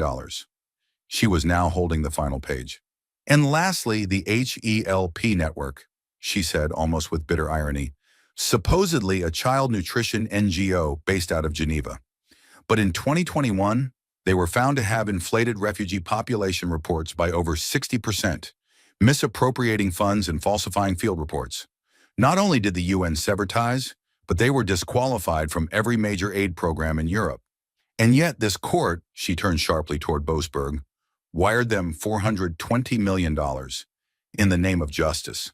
She let the 5 documents rest on the table like bodies at a crime scene. None of these organizations have passed a U.S. Treasury audit. None of them have verified spending reports. 2 of them are on federal watch lists. And yet, Your Honor, she said, her words cutting the air with the elegance of a scalpel, you overruled Congress, bypassed the president, and handed over $2 billion of taxpayer money to entities that could not survive a single background check at a state-level nonprofit registry. She stepped closer to the committee table. These weren't judgment calls. These were transactions, executed in darkness, with no oversight, no accountability, and no shame. She let her voice drop, slow and heavy. That money was earmarked for housing projects in Ohio, for school repairs in Detroit, for medical relief in Mississippi. Real Americans, real families, real needs. Her hand pressed down firmly on the table. They didn't get it, but Boasberg's 5 front organizations did. And now, no one can even tell you where the money is. The room was paralyzed. One of the committee aides stopped typing mid-keystroke. The air was thick, so thick you could almost hear hearts pounding beneath suit jackets. Even the cameramen stopped adjusting their lenses. Jasmine didn't have to scream. She had become a force of controlled devastation. Boasberg's face, once stoic, now showed the smallest twitch at the corner of his mouth, barely visible, but Jasmine caught it, and she smiled, just barely. It happened in a flicker, barely perceptible, but unmistakable. Judge James Boasberg's composure cracked. For the first time since the hearing began, he shifted in his seat. His fingers gripped the edge of the desk just a little too tightly. His breath caught just a little too audibly. Then his voice, calculated, firm, but strained, cut through the tension. These claims, he said, eyes darting across the committee, are exaggerated. They are selectively presented to create doubt where none is warranted. But the words didn't land the way he intended. His tone had lost its polish. It sounded defensive, rattled. Jasmine didn't even flinch. She didn't need to reply. His unraveling was the answer. Still, Boasberg pushed forward, his volume rising. This is nothing more than a coordinated attempt to discredit me. These documents, these accusations, are designed to smear my record. He gestured toward the evidence on the table like it was poison, not paper. You're being manipulated, he said, voice rising further, cracking at the edge. This is an ambush, not a hearing. There are safeguards in place, systems that validate my decisions. Jasmine took a quiet step forward, her presence slicing through his monologue like ice through smoke. Boasberg turned toward her, his face now flushed, his jaw tight with panic masked as outrage. I want it on record, he snapped, that I categorically deny these claims. I've acted with integrity, always. This is a witch hunt. His words tumbled out faster than his control could contain them. And the more he spoke, the more power slipped from his grasp, like sand through trembling fingers. The room wasn't buying it. The committee members sat motionless, their expressions shifting from curiosity to disbelief to something far more dangerous: awareness. They were watching a man implode under the weight of his own false confidence. Jasmine let him speak. She didn't interrupt. She let the fire burn out on its own. Because in that moment, Boasberg wasn't just losing control of the hearing, he was losing the illusion of authority he had worn like armor for years. And now the robe was slipping. The truth was showing. And he couldn't cover it fast enough. The silence in the chamber was suffocating. Jasmine stood perfectly still, her hands resting on the thick binder, like it was an anchor holding her steady in the eye of a storm. Her voice broke the silence. Not loud, but sharp and surgical, the kind of voice that makes people lean in and brace for impact.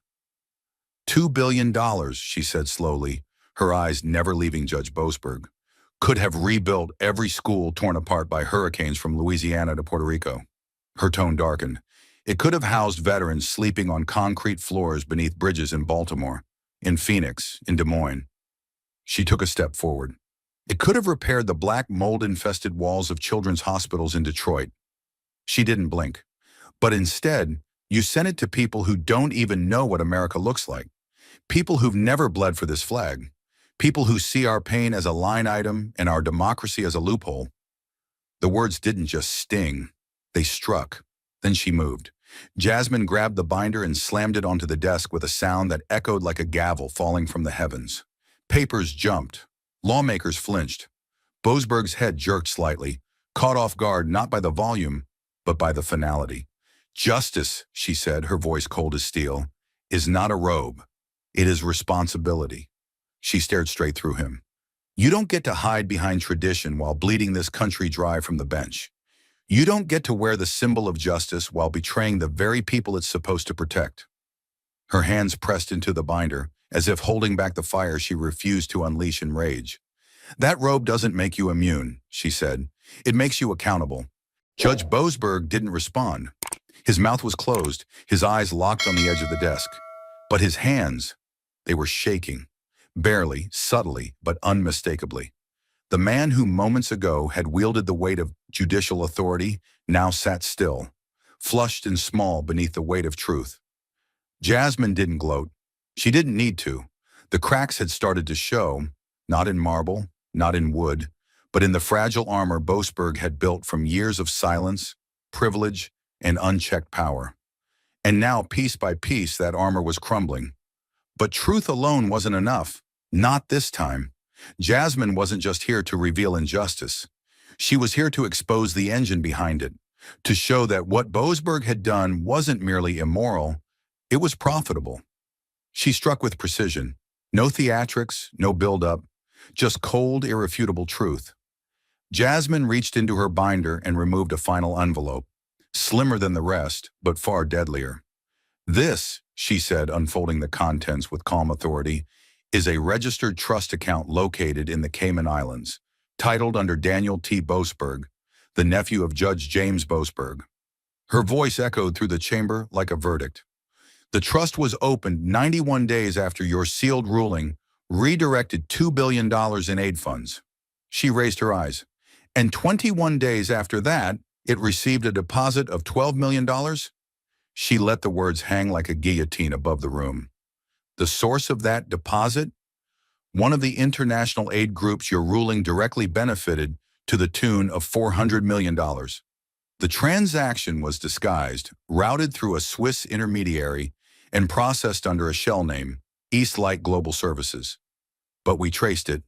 Her hand tightened on the paper. And it leads right back to you. Gas broke out, quiet but raw, like the first drops of a storm slamming on glass. Some members of the committee leaned forward. Others sat frozen, the weight of realization sinking in. Jasmine continued, unwavering. We're not talking about oversight anymore. This isn't negligence. This is structured, coordinated, intentional. She stepped away from the table, holding up a photocopy of the transfer record. This is how corruption wears a robe in America, she said. It doesn't steal in the night. It signs sealed orders in daylight and hides behind courtroom walls. Her tone turned sharper, heavier. You didn't break the law, Judge. You manipulated it, twisted it, turned it into a weapon to enrich your own blood while your decisions destroyed the safety net millions of Americans depend on. Boasberg said nothing, but his silence spoke louder than any outburst. His eyes dropped to the floor. His hands no longer fidgeted. They clung, white-knuckled, to the edge of his bench as if trying to hold together the last fragments of his reputation. Jasmine stared directly at him, her voice quiet but blistering. You didn't just abuse your authority, you commodified justice. You made a market out of suffering, and you did it with full knowledge that the system would protect you until someone finally dared to look deeper. Her final line landed like a closing gavel. You didn't violate the law, Judge Boasberg. You exploited it. To get rich. The impact hit the room like a silent explosion. Chairs shifted. Pens dropped. Eyes that had once been glazed over with political indifference now widened with something far more dangerous. Recognition. The members of the committee, seasoned veterans of hearings and scandals, sat frozen in a kind of horrified awe. One congressman stared blankly at the banking documents in front of him, mouthing the numbers without sound as if trying to convince himself he had misread them. Another, an older senator with 40 years of service, let his reading glasses slide to the edge of his nose, unable to lift them again. A third leaned back slowly in his seat, his face pale, eyes locked on Jasmine, as if he were witnessing a woman do what no one else had dared. Pull the curtain back on the most sacred, protected corner of government. Shock rippled into anger. A low voice from the far end of the bench muttered, "This can't be real." But no one contradicted it. One member slammed his hand on the table, not in aggression, but disbelief, muttering, "My God." Another whispered to his aide, urgently scribbling notes as if trying to catch up with a reality that had already sprinted past them. The atmosphere shifted from observation to alarm. No longer were they watching a hearing. They were standing in the middle of a historic collapse. Jasmine had detonated something no one expected to crumble: the illusion of untouchability. Every face in the chamber reflected the same truth. Boasberg wasn't just a judge anymore. He was a scandal, and every second they sat silent made them part of it. She didn't flinch. She didn't warn them. Jasmine Crockett stepped forward with the calm of a surgeon and the precision of a soldier. Her fingers gripped a small black USB like it was a trigger. She crossed to the media console in the corner of the chamber, normally used for slideshow charts or dull-budget graphs, and without asking for permission, plugged it in. A low chime echoed through the room. The committee's screen flickered. Jasmine tapped a single key. Then she stepped back, folded her arms, and faced the crowd with a look that said, "Watch this." The screen came to life, grainy but clear. The timestamp in the upper left corner read, 10:37 a.m., August 14th. The audio kicked in with a quiet hum. A camera angle taken from the upper corner of a courthouse hallway revealed a man in a gray blazer standing near a locked office door. He was speaking in a hushed but steady tone to another man in a dark coat holding a leather briefcase. Jasmine turned her eyes to the committee but said nothing. Then the audio sharpened, and the words landed like a sniper round through marble. Boasberg said he needs his piece wired before he signs anything. The man in the coat didn't argue. He nodded, unzipped his briefcase, and slid over a slim folder. 12. Same routing as before. The room didn't erupt at first. It cracked, like something sacred had just been defiled. A gasp came from the second row. One senator clutched the edge of his chair and muttered, "Jesus Christ." A female congresswoman's pen slipped from her fingers, landing noiselessly on the floor. The committee chair leaned forward with an expression of disbelief that bordered on fear. The video ended, and the screen went black. No dramatic music, no final frame. Just silence, so thick it smothered the room. Jasmine stood still. She didn't move, didn't explain, didn't offer commentary. She didn't need to. The facts were no longer on paper. They were alive, visual, audible, and deadly. For 30 seconds, no one in the chamber dared speak. And in that space, Jasmine's presence expanded like a storm cloud ready to split the room in two. Then slowly, she stepped back toward the center of the floor. Her voice was calm, but now every syllable felt like a sentence being read aloud in court. "This wasn't an opinion," she said. "This wasn't a theory. It wasn't a misinterpretation of the law." She paused. "This was a transaction, arranged in the hallways of justice, a price tag placed on a ruling, and a demand made before the signature." She looked directly at Boasberg. "You sold a ruling, and you did it on camera." Boasberg looked like a man on the edge of collapse. His mouth opened, but there was no sound. His jaw twitched. His fingers trembled against the wood of the table. That arrogant posture, shoulders back, chin high, was gone. What remained was a man stripped of myth, trapped in evidence, and exposed for the fraud he had always assumed no one would catch. Jasmine continued. "The $12 million from World Recovery Front didn't just appear in your nephew's offshore trust. It didn't magically navigate 3 international banks and land in the Caymans on a coincidence. Number, it landed there because you asked for it to, because you demanded it." She let her words sink like weights in the stillness. "And now the question is no longer whether you abused your power. It's whether this body," she gestured to the committee, "has the spine to hold a judge accountable for a crime every American would face prison for without hesitation." At the back of the room, a reporter whispered, "He's finished." Another simply nodded, never taking their eyes off Boasberg. Across the chamber, aides were already typing, phones buzzing with texts to legal counsel, press teams, and federal investigators. Jasmine looked around the room and saw what she needed. No one was defending him anymore. No one could. She stepped forward once more, her voice quiet now, not to strike, but to bury. You thought no one would look. You thought your robes would protect you. But justice isn't a costume. It's not a performance. It's accountability. And today it came wearing heels and carrying a flash drive. He snapped. Like a man watching the last rope slip from his hands, Judge Boasberg surged to his feet, voice rising in panic disguised as outrage. That video is fake, he barked, his face red, breath quick. It's been doctored. This is slander. This is illegal. His words bounced off the chamber walls, but no one was reaching to mute the footage or dismiss the evidence. No one moved to defend him. The unraveling had begun, and Jasmine didn't blink. She waited, silent, precise, letting the outburst echo into emptiness before stepping forward with something far colder than fury: proof. From her briefcase, she drew a white folder stamped with the seal of the U.S. Judicial Security Office and slid it onto the desk with quiet finality. This, she said firmly, is the uncut footage, retrieved directly from the internal surveillance system of the D.C. federal courthouse, chain of custody verified, time-stamped, encrypted with a 3-key justice authentication protocol. Her voice cut like frost. There are only 2 people in the country with clearance to access that footage. One of them is me. She opened the folder slowly, revealing a printed screenshot from the video. Frame-by-frame breakdown, time logs, and at the top, the internal tracking code. Boasberg froze mid-breath. Jasmine leaned closer, her voice low but sharp enough to slice through the marble columns. Video can lie, Judge, but your signature doesn't. She flipped to the final page. Page 14, line 12 of the NGO authorization agreement. Signed by you. Dated the same day as the transfer, notarized, witnessed, and filed under sealed record until I pulled it from the archives this morning. There was no more shouting, no more denials.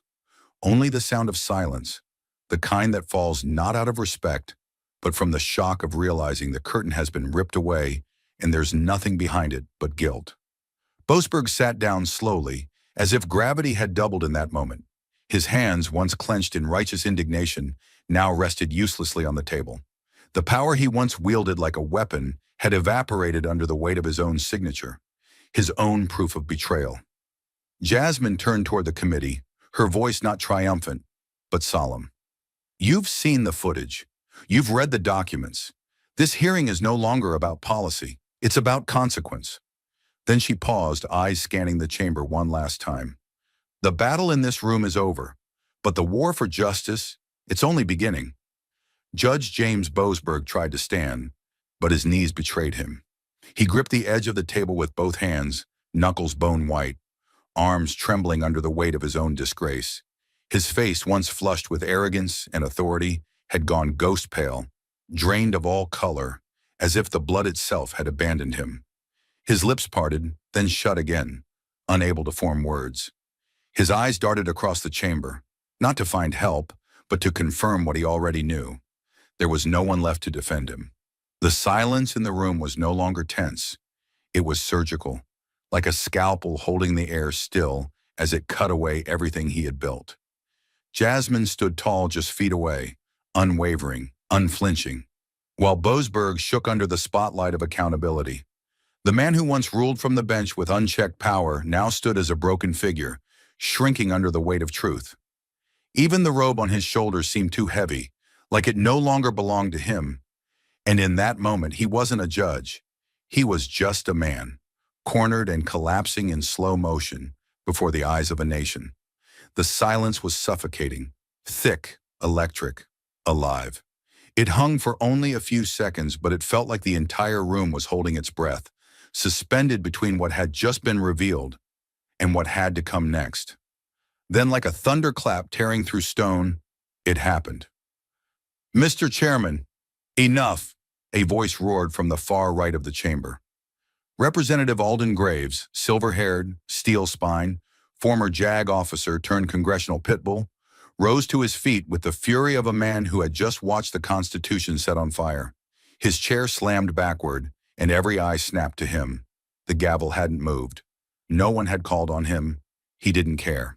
I am calling, here and now, for the immediate formation of a federal investigative committee, he declared, voice echoing across the marble walls like the crack of a rifle. Effective today, not tomorrow, not next week, now. Papers rustled. Some aides dropped their pens.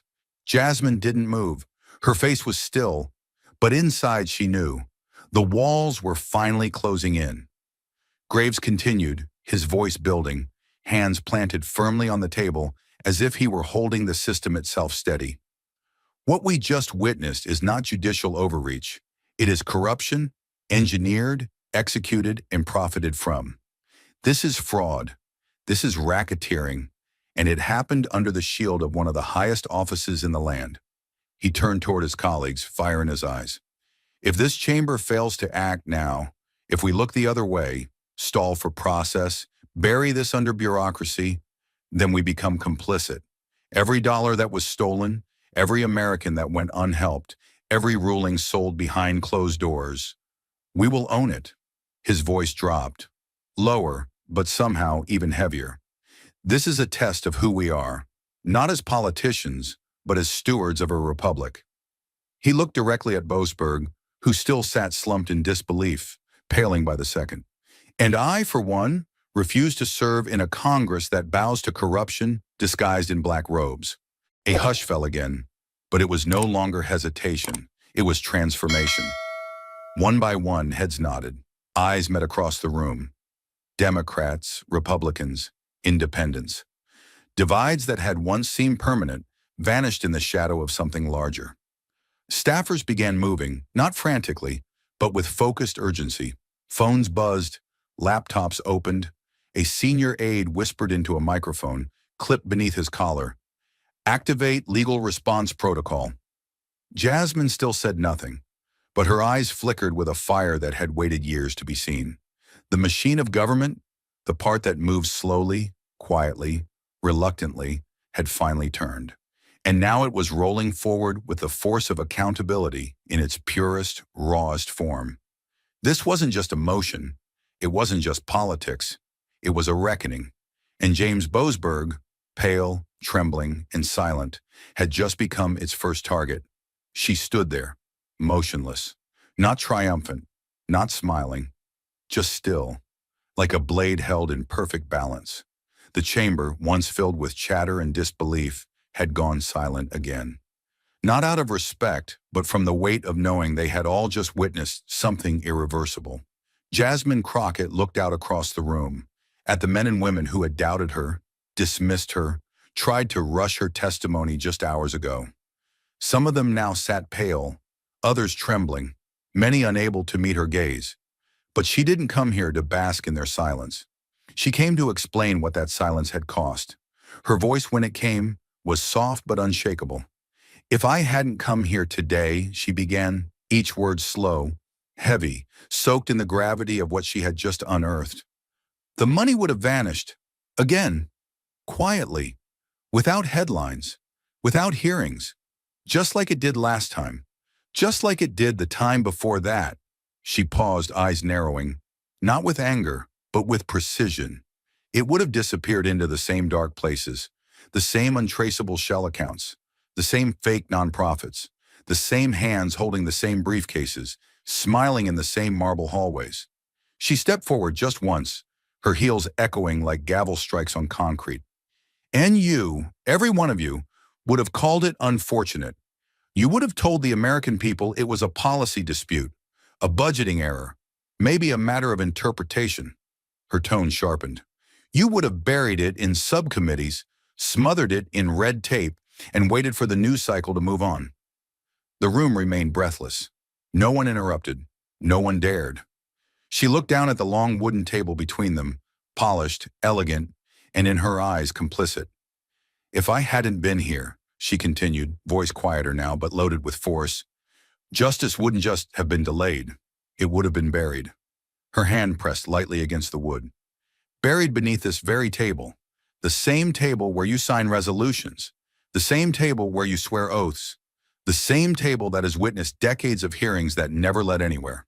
Because this time, just like so many times before, There was no one willing to stand here and say, "Enough." She looked straight at the chairman now, then let her eyes sweep across the entire row. "You don't need another task force. You don't need more talking points. What you need is courage, because you know what I know. This wasn't a lapse in judgment. It was a blueprint, a system designed to funnel public trust into private pockets and shield those responsible behind robes, rulings, and legal fog. And you would have let it pass again, because it was easier, because it was safer." Jasmine paused again, but this time not to let her words sink in, this time to let the weight of truth itself settle in the room. Her next words came colder, sharper, final. "I didn't come here to make noise. I didn't come here to perform. I came here because no one else would. Because when everyone else was afraid of Boasberg's power, I looked at the receipts. Because when your staffers told me this would end my career, I opened the sealed files. And when the system told me I didn't have the authority to question a sitting federal judge," she leaned in. Her voice dropped to a whisper that sliced like steel. "I did it anyway." Then she straightened, her tone turning solemn again, measured but heavier than anything else in the room. "If I hadn't come here today, the American people would have lost more than $2 billion. They would have lost something they can never afford to lose again. The belief that justice can still speak, that it can still act, that it can still rise from the silence." She turned her head slightly, as if addressing not just the chamber, but the country watching beyond its walls. "But not today, not on my watch, not while I'm still breathing." And when Jasmine finally stepped back, there was no applause, only silence, because everyone in that room knew the most damning truth of all. She was right. There was nothing left to argue, nothing left to spin. The documents had been shown. The signature had matched. The video had spoken. And the man in the black robe, once untouchable, now sat like a statue eroding under floodlights. But Jasmine wasn't finished. Not yet. She turned back toward Judge Boasberg, her eyes as steady as ever, voice clear, but now tinged with finality. The kind of tone that only arrives when justice is about to close the door. "No one," she said, her voice cutting through the room like a final verdict, "is above the law. Not even you, who sits on a seat built for justice, but carries a heart full of greed." Boasberg's head hung lower now, his eyes barely able to meet hers. He looked hollowed out, like a man whose world had been pulled out from beneath his feet and replaced with a noose. His robe, once a symbol of authority, now looked heavy, ill-fitting, like it no longer belonged to him, because it didn't. Then it happened. A sharp voice rang out from the center-left of the committee. Chairwoman Elena Mendez, a veteran legislator with decades of courtroom discipline behind her eyes, stood and raised her hand. "Madam Clerk," she called with firm precision, "summon the U.S. Federal Judicial Enforcement Division. I am issuing an emergency judicial detainment order to be carried out immediately." Gasps ricocheted around the chamber. The words had been said. Official, irrevocable. The moment the handcuffs entered the room, the oxygen changed. It wasn't just the weight of metal. It was the weight of justice finally arriving, after years of silence.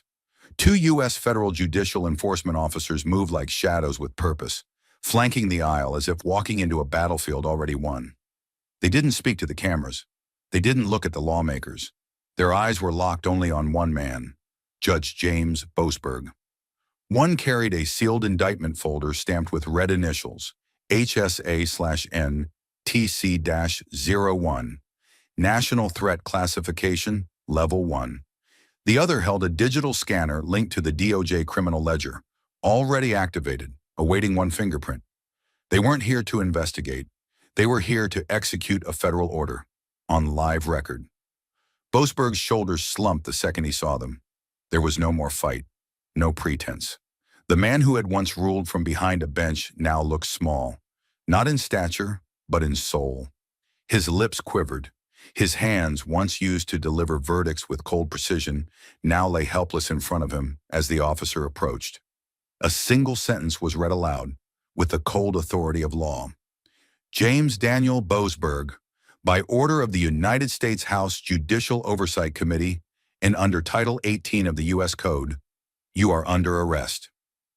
The list began, crisp and clear, for abuse of judicial authority, conspiracy to commit international money laundering, misuse of federal appropriations, violation of national financial security infrastructure, and high treason against the United States government. Cameras flashed in a frenzy. Reporters stood from their seats, jaws slack, hands trembling as they tried to capture the moment through fogging lenses. Some lawmakers sat frozen, others whispered in disbelief, no longer questioning what they were seeing, but how it had gone unnoticed for so long. Boasberg said nothing. He didn't protest.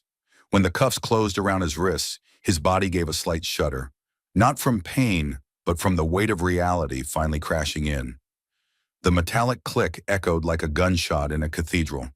His robe bunched at his waist, hanging like a shroud as two officers guided him to his feet. For a moment he swayed, no longer a man of the law, but a relic of everything it had failed to stop. Until now. The officer holding the digital scanner stepped forward. "Confirming biometric signature for entry into federal custody," he said. Boasberg's thumb was pressed onto the screen. It beeped once, then turned green. The system didn't even hesitate. A second officer opened the sealed folder and read the formal sentencing recommendation aloud for the record. The accused faces life imprisonment at ADX Florence Federal Penitentiary, without possibility of parole, without eligibility for commutation or executive pardon. The chamber erupted, not in applause, not in celebration, but in motion. Dozens of staffers scrambled to update statements. Federal legal liaisons called for armored transport. One news anchor was already live on air, voice shaking. "We are witnessing an unprecedented event, the arrest of a sitting federal judge inside the very halls of government he once controlled." But amidst it all, Jasmine didn't move. She didn't speak. Her expression was still carved from steel, because she wasn't here to gloat. She hadn't come for revenge. She had come for truth, and now that truth stood in chains before a room full of people who had once believed power made someone untouchable. Jasmine had proven them wrong. Justice had spoken. And this time, it was louder than corruption. For a full second, no one moved. Then it hit, a wave. It started with a gasp, then a burst of applause from the far-right bench, followed by another, and then the entire room ignited.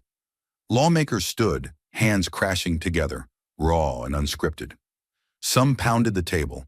Others simply stared at Jasmine with a kind of reverence, as if they were seeing something they had forgotten existed, a woman unbought, unbent, unafraid. The applause wasn't polite. It was thunderous, primal, a release of pressure built over decades of silent compromise. Reporters scrambled to reposition, their voices tumbling over each other in breathless updates. "Federal judge arrested in live hearing. Yes, on camera. Yes, in handcuffs." The cameras, mounted on rails, shoulder-mounted, handheld, swung like storm-battered sails, capturing every flash of movement, every shocked face, every raised fist of vindication. Even the ones who had doubted her, those who rolled their eyes when she first walked in, who whispered that she was grandstanding, reaching too far, now stood to applaud. One aide in the back wiped tears from her cheek. Another muttered a stunned prayer beneath his breath. And amid the frenzy, a middle-aged congressman leaned toward the colleague next to him, his voice low, cracked with disbelief. "I thought this kind of thing only happened in the movies." He wasn't trying to be funny. He was just trying to believe what he had just seen. Jasmine turned toward him, her face still calm, not cold but forged, like steel straight from fire. Her voice when she spoke was quiet, but in that room it felt louder than every hand clapping. "No," she said, eyes locked on his, her words slow, deliberate, like scripture.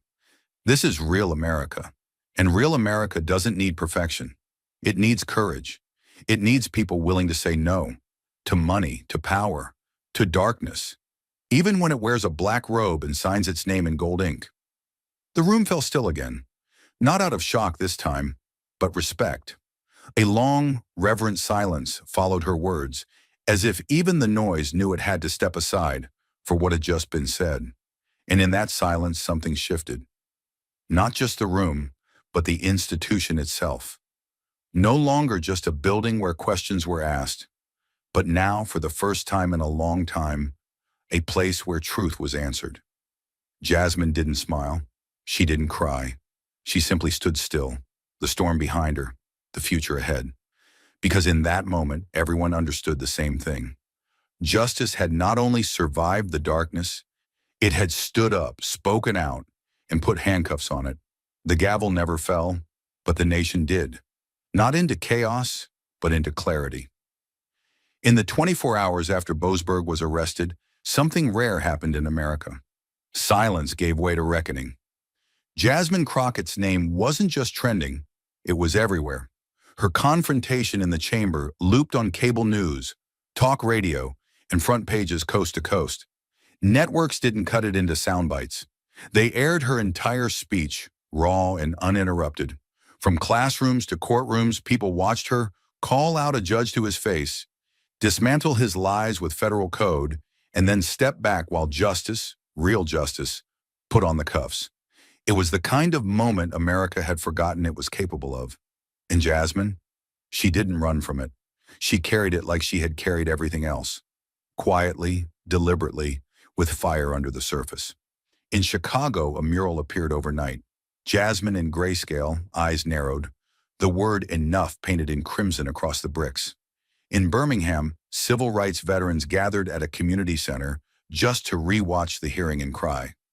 One woman stood and whispered, "It's been decades since I saw someone that brave in that building." In Montana, a trucker turned off his CB radio mid-haul to listen to Jasmine's final words on replay, whispering, "Damn right," when she said, "Real America needs people who say no to the dark." Her words didn't divide, they pierced through the divisions. And in a nation so often fractured, Jasmine Crockett had somehow become the rarest kind of mirror, one that didn't flatter but revealed. Veterans wrote letters, thousands. One, a Marine in Georgia, wrote, "We fought for a system we believed in. Thank you for reminding us that it's still worth fighting for." A public school teacher in Jackson posted a video online, holding back tears as she told her class, "This is what courage looks like. This is what it means to stand for the truth when it's dangerous."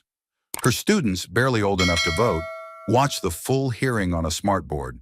Jasmine's quiet composure, her refusal to yell or gloat, spoke louder than any speech ever could. They didn't just see a lawyer.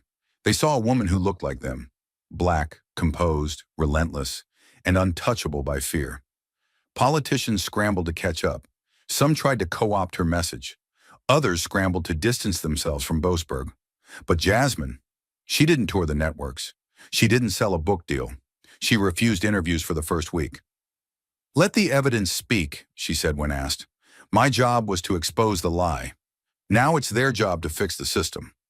Her restraint only added to the respect. This wasn't a woman chasing applause. This was a woman who forced accountability into motion and then refused to bask in the spotlight. She didn't just dismantle corruption, she rewrote the script. Universities invited her to speak. Law schools changed their syllabi to include the Crockett hearing. Civil rights groups created a task force modeled after her legal strategy, centered not on protest, but on precision. Former judges, yes, even them, spoke up. One retired justice from the Fifth Circuit admitted on a national podcast, "She did what none of us ever had the guts to do. She confronted the immunity we all pretended was just part of the job." That confession alone was front-page news. Meanwhile, across every major outlet, the questions began to shift. It was no longer, "How did Boasberg fall?" It was, "How many more like him exist?" Jasmine's work had ignited more than outrage. It awakened curiosity. Journalists dug deeper. Old rulings resurfaced. Millions in suspicious transfers were traced. For the first time in years, corruption wasn't just whispered about, it was hunted. And the public followed along, not out of bloodlust, but because they had seen something rare, proof that power could bleed. Still, Jasmine never made herself the center. When asked by a reporter if she felt like a hero, she answered flatly, "No. A hero makes things better. I just made things visible." Her humility wasn't performative. It was armor, forged in courtrooms where she'd once been the only black woman, the youngest voice. the one told to sit down. That history, those scars never left her. But they gave her something deeper than anger. They gave her resolve. In South Central Los Angeles, a mother held her 10-year-old daughter's hand and said, "That's who you can be. Not famous, powerful." In Houston, a pastor scrapped his sermon midweek and built it around Jasmine's quote, "Justice isn't a robe. It's responsibility." The congregation stood mid-sermon and clapped, not because it was political, but because it was true. Online, a hashtag exploded, #Jasmine Standard. It wasn't about her style or her background. It was about the new expectations she had set. It meant accountability wasn't optional. It meant power couldn't hide behind robes or sealed chambers. And perhaps most important, it meant one voice, properly armed with truth, could shake a mountain.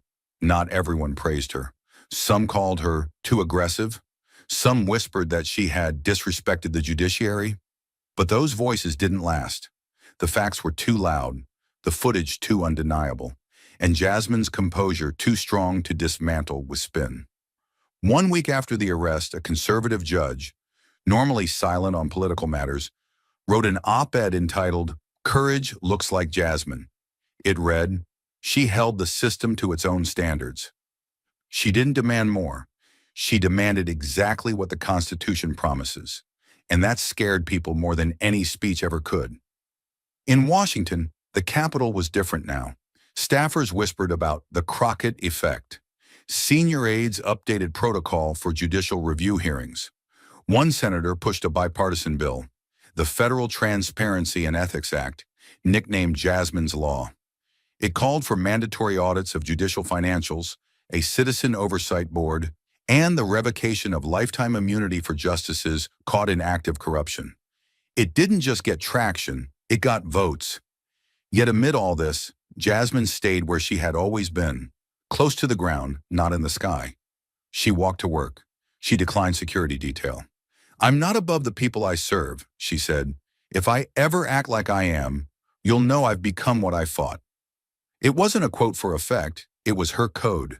And the country believed her because she had already proven what most people only post about. That one voice, if unshaken, can be louder than an empire of silence. She was invited to the White House. She stood beside the president in a press conference, introduced not as former prosecutor or congressional witness, but simply, the woman who reminded us all what justice looks like. The president said 7 words that would be repeated everywhere for months. She didn't restore trust. She earned it. That afternoon, the president handed her a plaque. Jasmine looked down at it and said, "I'll take this home.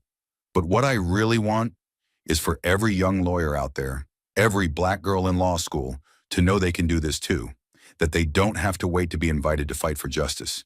They just have to show up. Ready." She walked off stage without fanfare. No fist pumps, no tears. Just that same fire-steady walk she had brought into the hearing room on day 1. Reporters called after her. Cameras followed. But Jasmine didn't stop, because this was never about her. It was about what came next. Across the country, change began. Not overnight, not easy, but visible. 2 more judges were placed under investigation. Congressional hearings became must-watch events, not because of drama, but because people believed something might actually happen now. And through it all, Jasmine's name didn't fade. It became the standard, the spark, the shorthand for what it means to stand when others sit, to speak when others stay safe. In a time when truth often felt optional, Jasmine Crockett proved it could still be a weapon, not forged in hatred, not thrown in rage, but wielded with purpose, precision, and the kind of quiet fury that doesn't demand attention, it earns it. She didn't become a celebrity. She became something far more dangerous to the status quo, a symbol that couldn't be owned. And that, more than the headlines, the applause, or the reforms, was what terrified those who clung to power. Because Jasmine didn't come to play the game. She came to rewrite the rules. After the gavel falls and the cameras stop, what remains is the echo, not of applause, but of the moment that something changes, not in law, but in the soul of a nation. That echo belonged to Jasmine Crockett, and it did not fade. Because her story wasn't a moment, it was a mirror. One held up to a system long shielded by silence, where power was mistaken for virtue, and robes were confused for righteousness. And when she stepped into that room, alone and outnumbered, she didn't ask for permission. She pulled back the curtain, and America saw what was hiding in plain sight. But what makes her story truly unforgettable is not just the victory, it's the cost. It's what she endured to get there. Because before the lights, before the headline, before the cuffs on Boasberg's wrists, there were the nights Jasmine couldn't sleep. There were the files she read through burning eyes at 3 a.m. There were the voicemails warning her to back off, the emails marked confidential that shook her to her core. There were the silent meetings where colleagues looked the other way, the friends who said, "This isn't your fight," and still, she went in. Because for her, justice wasn't theory, it was a responsibility. What makes her story so vital, so painfully relevant, is that it wasn't extraordinary. It was possible, repeatable, human. She didn't fly in with press teams and legal armies. She didn't shout. She simply refused to lie. To the system, to the people, to herself. And that refusal, that quiet, uncompromising commitment to truth, proved more powerful than any institution standing in her way. But with that power came a truth America had long avoided. Injustice doesn't hide in shadows anymore. It wears robes, holds gavels, and smiles for the press. Jasmine didn't expose an outlier. She exposed a pattern. And in doing so, she forced every citizen to confront an uncomfortable fact: that silence is no longer innocent. It is the fuel of corruption. The moral of her story isn't comfortable. It demands something from us. It says, if you see the truth and walk away, you're not a bystander. You're a participant. Because Boasberg didn't rise alone. He rose with the help of every shrug, every "not my business," every deal made in the name of keeping the system stable. And Jasmine? She shattered that stability. She told the world, if the system only works for the powerful, it's not broken, it's rigged. Her story also forced America to re-examine its idea of justice. Not as something doled out from on high, but something fought for, preserved, and carried by people with no backup, no safety net, and no guarantee they'll win. That's what makes her a symbol. Not because she prevailed, but because she walked in knowing she might not, and did it anyway. The lesson isn't that Jasmine was fearless. It's that she was afraid and moved forward. It's that her hands shook, that her voice cracked in rehearsals, that she questioned herself more times than she could count. But the difference is, she kept showing up, even when it hurt, even when it cost her, even when it felt like no one else cared, because she understood a truth most people run from. Courage isn't loud, it's consistent. And in being consistent, she became something rare, a fixed point in a spinning world, a place the nation could look to and say, that, right there, is what we're supposed to be. Not perfect, not polished, but principled, unmoving, true.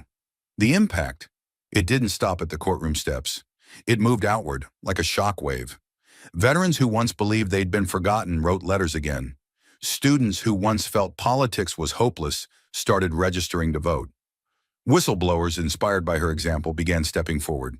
In less than a month, 2 more federal investigations were launched. One congressional aide was caught saying, "We have to assume everything will be looked at now." Everything. That wasn't fear. That was the beginning of a culture shift. And still, Jasmine refused the spotlight. "I didn't do this to be remembered," she told a law school audience weeks later. "I did it so you could remember who you are." She didn't care about legacy. She cared about responsibility, about waking people up, about burning the idea that someone else would do the hard thing, because no one is coming. No one saves democracy. We either stand for it or we lose it. The real moral of Jasmine's story is this: it's not enough to believe in justice. You have to embody it, not when it's easy, when it's dangerous, when it costs you everything, when the room is against you, when the outcome is uncertain, when you'd rather look away. That's the test.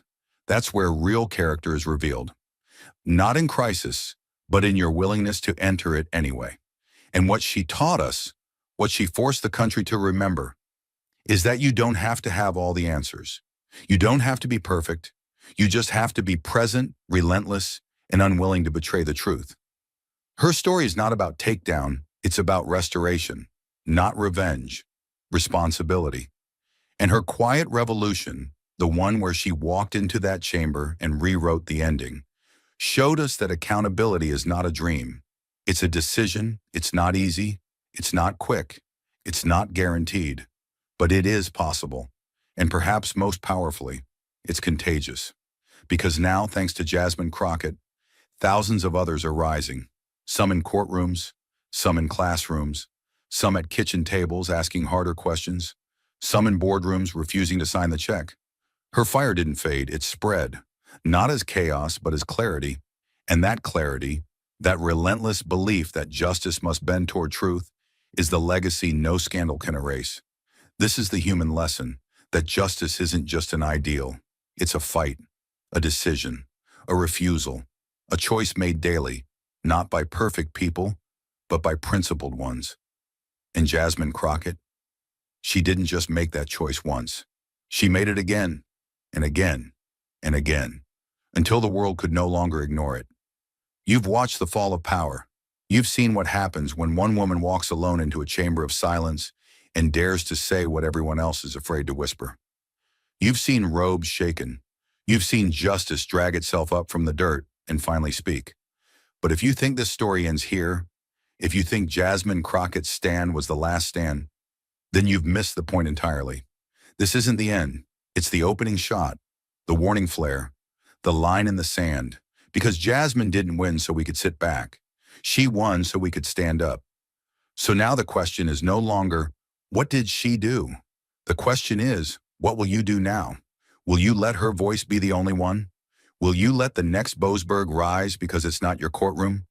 Will you keep scrolling, keep shrugging, keep saying someone else will handle it, while truth gets buried again under headlines, excuses, and sealed files? Or will you remember? Will you remember that the system didn't protect us? A woman did. That the law didn't stop corruption?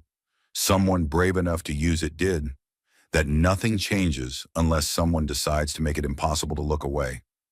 This is your moment, right here, not tomorrow, not when it feels easier. Now, because injustice doesn't wait, it doesn't sleep, it doesn't disappear, it evolves, it adapts, it finds new robes, new faces, new excuses, and it counts on your silence. It feeds on the comfort of good people who stay quiet, so don't give it what it needs. Speak, ask harder questions, demand accountability from those in robes and suits and microphones.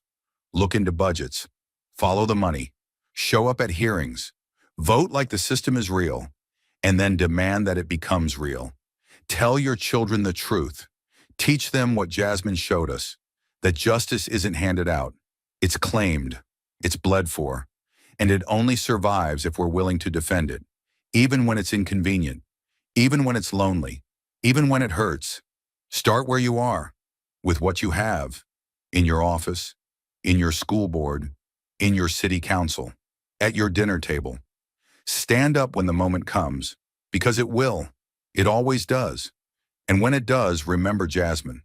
Remember how she stood, eyes locked, voice steady, spine unshaken, not because she was fearless, but because she was faithful to the truth. Be like that.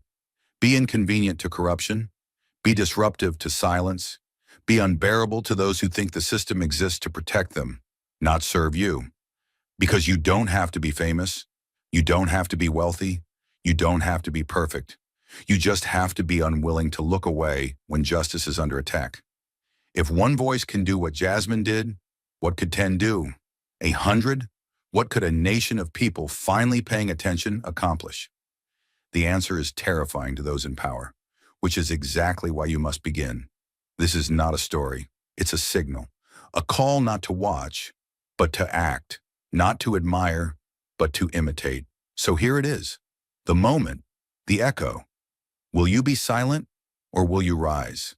Because the next chapter of this fight starts with you. Thank you for watching until this moment and for standing with us on this journey for justice. Your support means everything. Like, subscribe, and turn on notifications so you never miss what's next. And we'd love to hear your thoughts. Leave a comment below and let us know what moved you most in this story. Together, our voices make a difference.